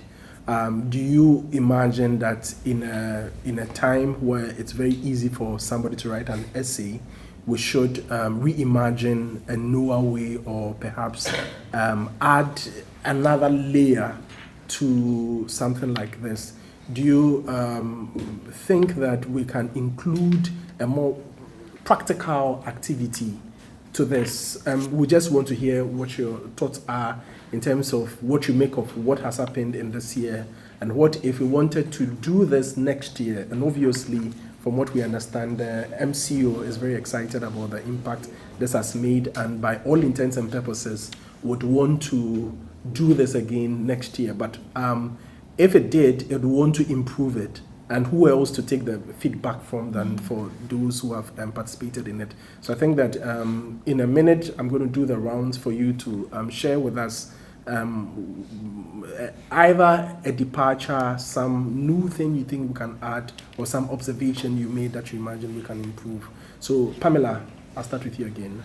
Okay, so in terms of improving the improvements, okay, your observations. So I think there's one thing that, as you said, in a time where anyone can easily write an essay, use technology to do that, I think one thing that you can't replicate, and that is being able to draw from personal experience, like giving concrete examples of what you have done, what you have seen. This is something that you cannot find being generated as easily. I think this applies to everyone right here now, because I think the reason that our essays essentially came out on top is because we are all drawing from personal experiences. Everything we know right now, it's not something that can be easily generated. So that's just from my end.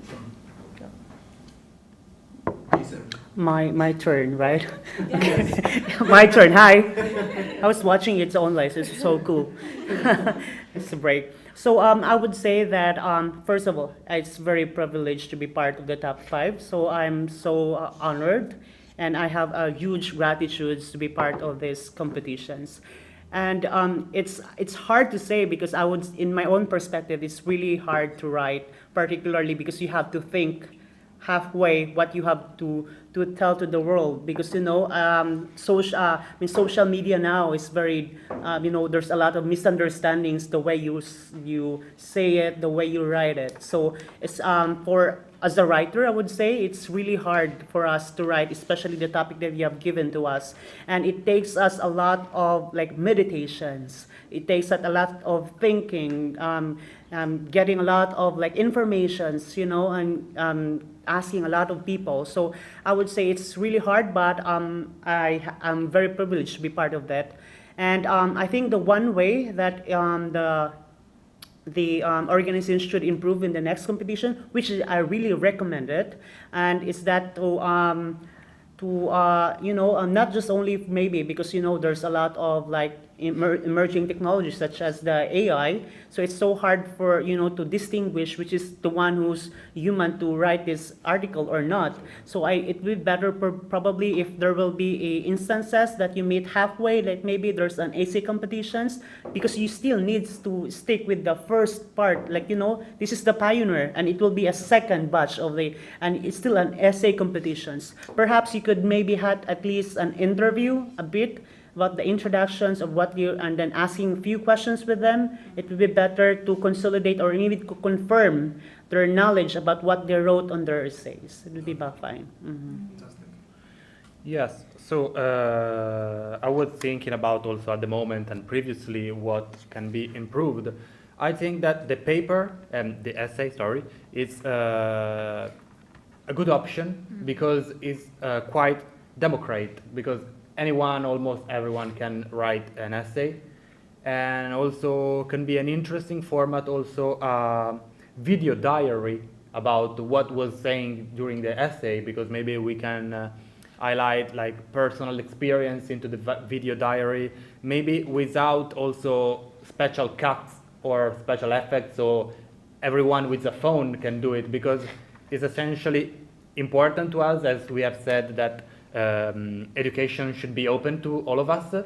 Also the fact of participating in this type of project with means and instruments that almost everyone has, because otherwise it becomes elitarian, and that is what we are going to not doing over here. So yes, this is my suggestions about it. Thank you.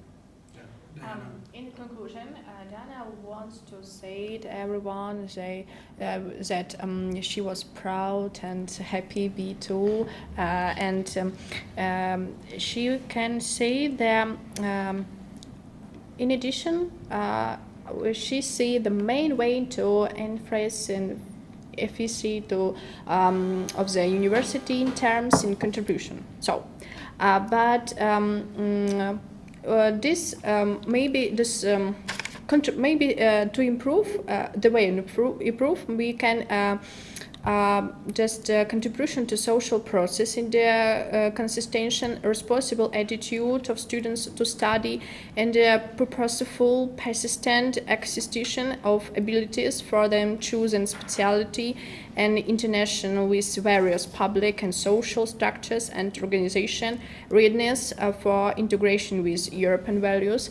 And also she thinks that we must do something.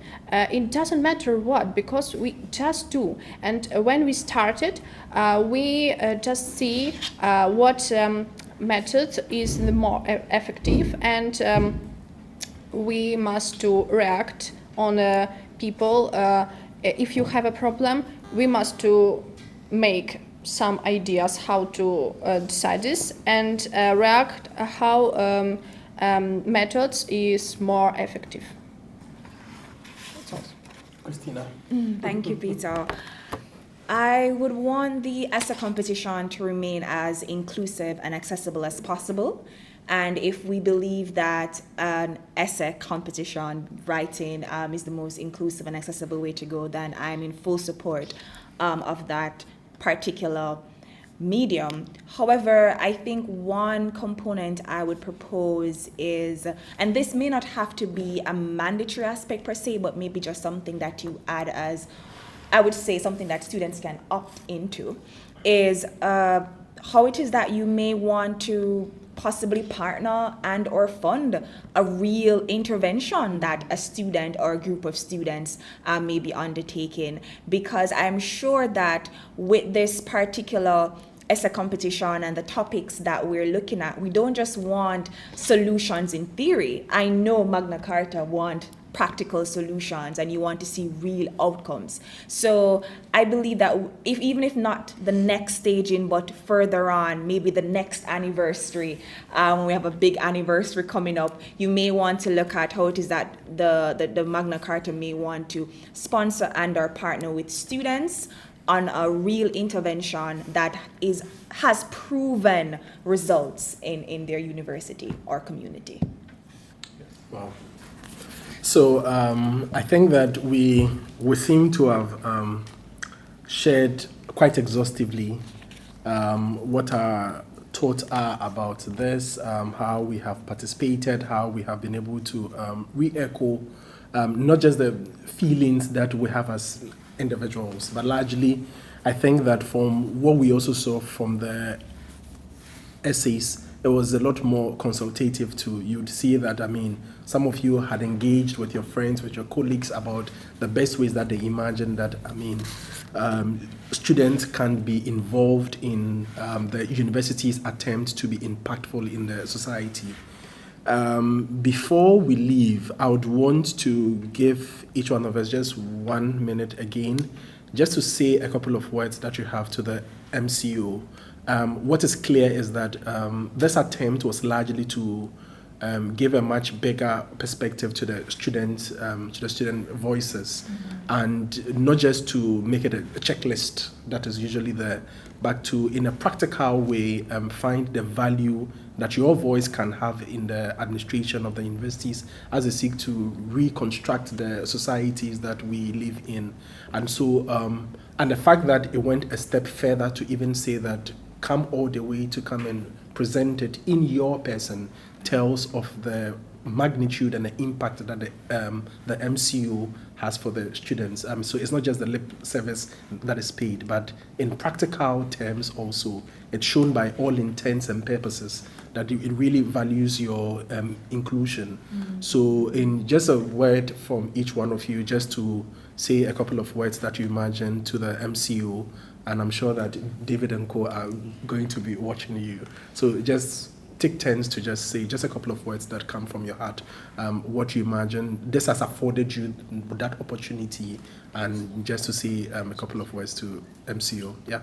So this time, Ernesto, I'll start with you. Yeah, sure. So I will be very brief, and the fact is for me very important is try to find new ways for hearing the concern and hearing what is going around within different realities, because Magna Carta is a very big organization and is dislocated around the world right now. And so have the possibility and the perspective to really have ears on the street, like, you know, for really understand what is going on within society that maybe are part of the university in one way or another. And then only after hearing what is going on, really take action that is calibrated on which problems or situation arise during the previous phase, the hearing phase of what is going to happen and what is happening in the reality. Thank you. Okay. So what I wanted to come out strongly was perhaps in my way I would have said I want to thank the MCO for giving me this opportunity. It's allowed me to share my thoughts, it's allowed me to share my opinions, it's giving me that space to, you know, that sort of line. Okay. Yeah. Because I think that for what it's worth, what we also want to see is for anybody who wants to do this next year to get to know how much this has been of immense value to you, but also to the MCO to understand that we also do appreciate the opportunity this has given us to share not just our thoughts, but the opportunity to also let, because mind you, it's not just an essay. These are going to really impact, I mean, policy at a very high level. And so the fact that that opportunity has been given to you, I strongly feel that you should be able to share just a couple of words. So yeah, just that, and then we could take it. Yes, sure. For sure, I'm super grateful, as I already said, also to the Magna Carta University and the university here in Poland to take us during this period of the year. It's very important the part of taking part in the decision making, as I was saying in my essay, and I will suggest the same thing for the next year participants, because this is a big opportunity to really speak your voice and be heard. Like we were saying before, all the essay has been written, I think for sure, and you have to take notes of every situation that arises through the essay. So it's not just a matter of who is going to win, because we are here representing also your ideas, because we are part of the same project. So I really encourage you to participate in this format, because this is the opportunity to speak your voice and let your concern be heard by someone with authority position of power that can make a real decision and can make happen what your dreams and your concern about university and also the entire human well-being in our environment. Thank you. Thank you. It's my turn. Jason. So first of all, I would really want to express my wholehearted gratitude for inviting us here and presenting our essays. I would say that this is not just a presentations, but engagement not only for the fellow contestants or finalists or the winners per se, and also from the students from Ukraine, which we also engage from them, as well as the rectors or the vice rectors, and from the different people in the different institutions. It's a huge privilege for us as students, and it widens our initiatives and opportunities and seek a lot of information from those higher ups. So it's a very huge privilege for us for that. And also thank you for organizing the staff, particularly the staff, for organizing this event. This is really a one-time opportunity for us, and I would say it really changed us. Not only changed us academically, but also it changed us to be more powerful, to be to share the strength to everyone, particularly the students who are now watching and also struggling on how to voice out their their concerns to the university, and also how to be part in the community. So it's very nice for us to share it with you, and I would really and strongly recommend this event or in the future, and there will be conferences, more and more conferences that you need also to participate and to be aware what is the current trends in the MCU, particularly the principles and guidelines. So as we are here as winners in the competitions essay, we would like also you to encourage to participate in the next essay competitions, and it would be also a privilege.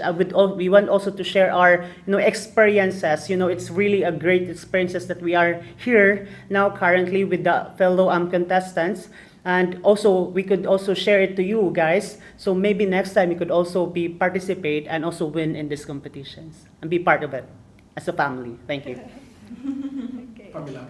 So I think, first of all, like everyone, I would like to thank the MCU for having organized this event. And actually, through this, I was introduced to the Magna Charta. And by the principles, just by reading the principles that this observatory is living by, the first thing that entered my mind is, why isn't everyone signing this? Why isn't everyone in this? Now, in coming from a country where student action, community engagement is really big on us, I'm very happy, I'm very honored to be able to be one of the pioneers in our country, to be able to introduce this observatory to them. And I think it's really essential that the universities in, not just in the Philippines, to be able to ensure the integrity and intellectual of the scientific work and institutions, reinforcing the relationship between the community and the universities. This is something that the Magna Charta has been doing, and this is something that our universities are already doing. So being able to get in touch with this kind of institution is a really big deal for, especially in a country like us. And I also hope that in the future that all of everything we have discussed today wouldn't be just simple theories, but something that we can apply to concrete situations. So thank you very much for everyone, and that's all. Christina. Okay. So I want to, on behalf of myself, On behalf of my university, the Norman Manley Law School, Jamaica, the Caribbean, I would like to thank the Governing Council for this opportunity to be able to compete in this competition. I think it speaks to the inclusion, the accessibility of it, that someone, I was about to say millions of miles, it felt that way coming here, but so many miles away, was able to compete and to be assessed and be declared one of the winners. I feel incredibly lucky or incredibly blessed, as we would say in Jamaica, to be among my colleagues here and to be given the opportunity to be here in person as well. I think my message to you would be, in the Caribbean, we are open to partnerships. We would love to partner, we would love to work with you. And I know you're very much engaged with students already. You have ASU, that Peter is the president for, and the Global Student Forum, who are your student partners. But the student leaders in Jamaica, in the Caribbean, would also love to work with you, because we believe a lot in localized solutions being mainstreamed and being used at the higher level. So we look forward to some kind of future partnerships in that regard. Diana. In conclusion, Diana wants to say they really happy and proud be there, because it's great opportunity to take part in a conference like this.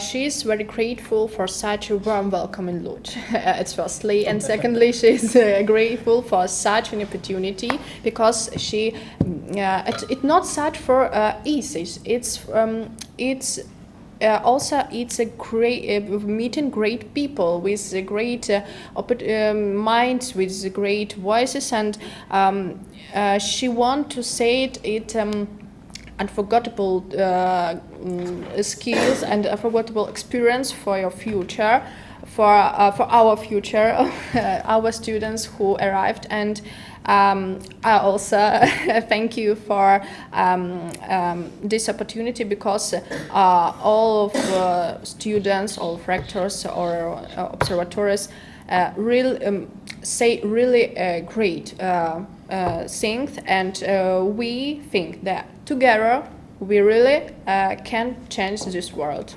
Just do it. Thank you. Wonderful, amazing. So just to summarize our key takeaways, Julia is going to just highlight just a few takeaways that we have, and then we can bring the meeting to a successful close. So Julia, I yield the floor. So actually, we don't have much time, but I wanted to start first thank you in the name of Magna Charta for being here, for taking the time from your studies, traveling. Some of you less, some of you a lot, hours and hours. I also wanted to congratulate you for being the winners, but I also want to congratulate you to come here and speak and have this, I think this power that, like, I think most of us in this room, the first language is actually not English. So it's a very big challenge to come and to speak in another language you're thinking. And this is very powerful, and I would first congratulate you for that. Second of all, I think we had a very, very amazing experience, and you can be sure that Peter and we are going to do our best to go there and in the governing council and speak our voices also. Because this, I have participated last year in this coffee tables, and I have to say this was one and only experience to be here, to listen from all of you coming from different parts of the world, having different perspectives, but also sharing same perspectives as students. And I think one of the ideas here, I think Magna Charta, is to create a network of the universities, but the students are part of the universities and they are an integral part of the universities. So it's really, really great that we have had this. I think Martina had a very, she thought a lot, and she came with the idea and discussed. And it's very, very important that we continue. So I also wanted to mention 2 points that I think were mentioned. One of them, and when Diana was speaking, is the importance of developing leadership skills, because we are like students are the future. I think this is cliche, but also it is. And another thing that Christina mentioned is the curricula. I think it's always a very big challenge as students to balance 2 things. We are forming for a future career, but we are not just there to get a job in the future and everything. So the university has to include and favor a space for the students to engage with other activities that are forming citizens and are forming people and empowering people, and that can have the possibility to empower the community. And so I think the word of like social corporate responsibility and social university responsibility, it cannot be used as a greenwashing. It can't just be used as a way of universities to promote themselves. In rankings or anything. It has to be something that is actually true, and it's done for the common good. So I think that's all. And I really, really thank you and congratulations. Thank you. Okay, so would want to thank everybody that joined us online too as well. So for everybody who made the time to join us online, for every wonderful person here, technician, you've been amazing. Thank you. Thank you very much for joining us, and hopefully we'll have another opportunity to intervene. And just also to add a couple of words to say thank you to the MCO Governing Council. This really was something very huge. And thank you to Martina, who conceived the idea and pushed it, to the Global Student Forum that also facilitated this. And also just to thank everybody that has made this very possible. Carla, David, they all did the very amazing work in terms of providing all the administrative support that made this very possible. So we thank all of them, and just once again saying congratulations, and hopefully next year you have the opportunity to hand over to the next part. So thank you.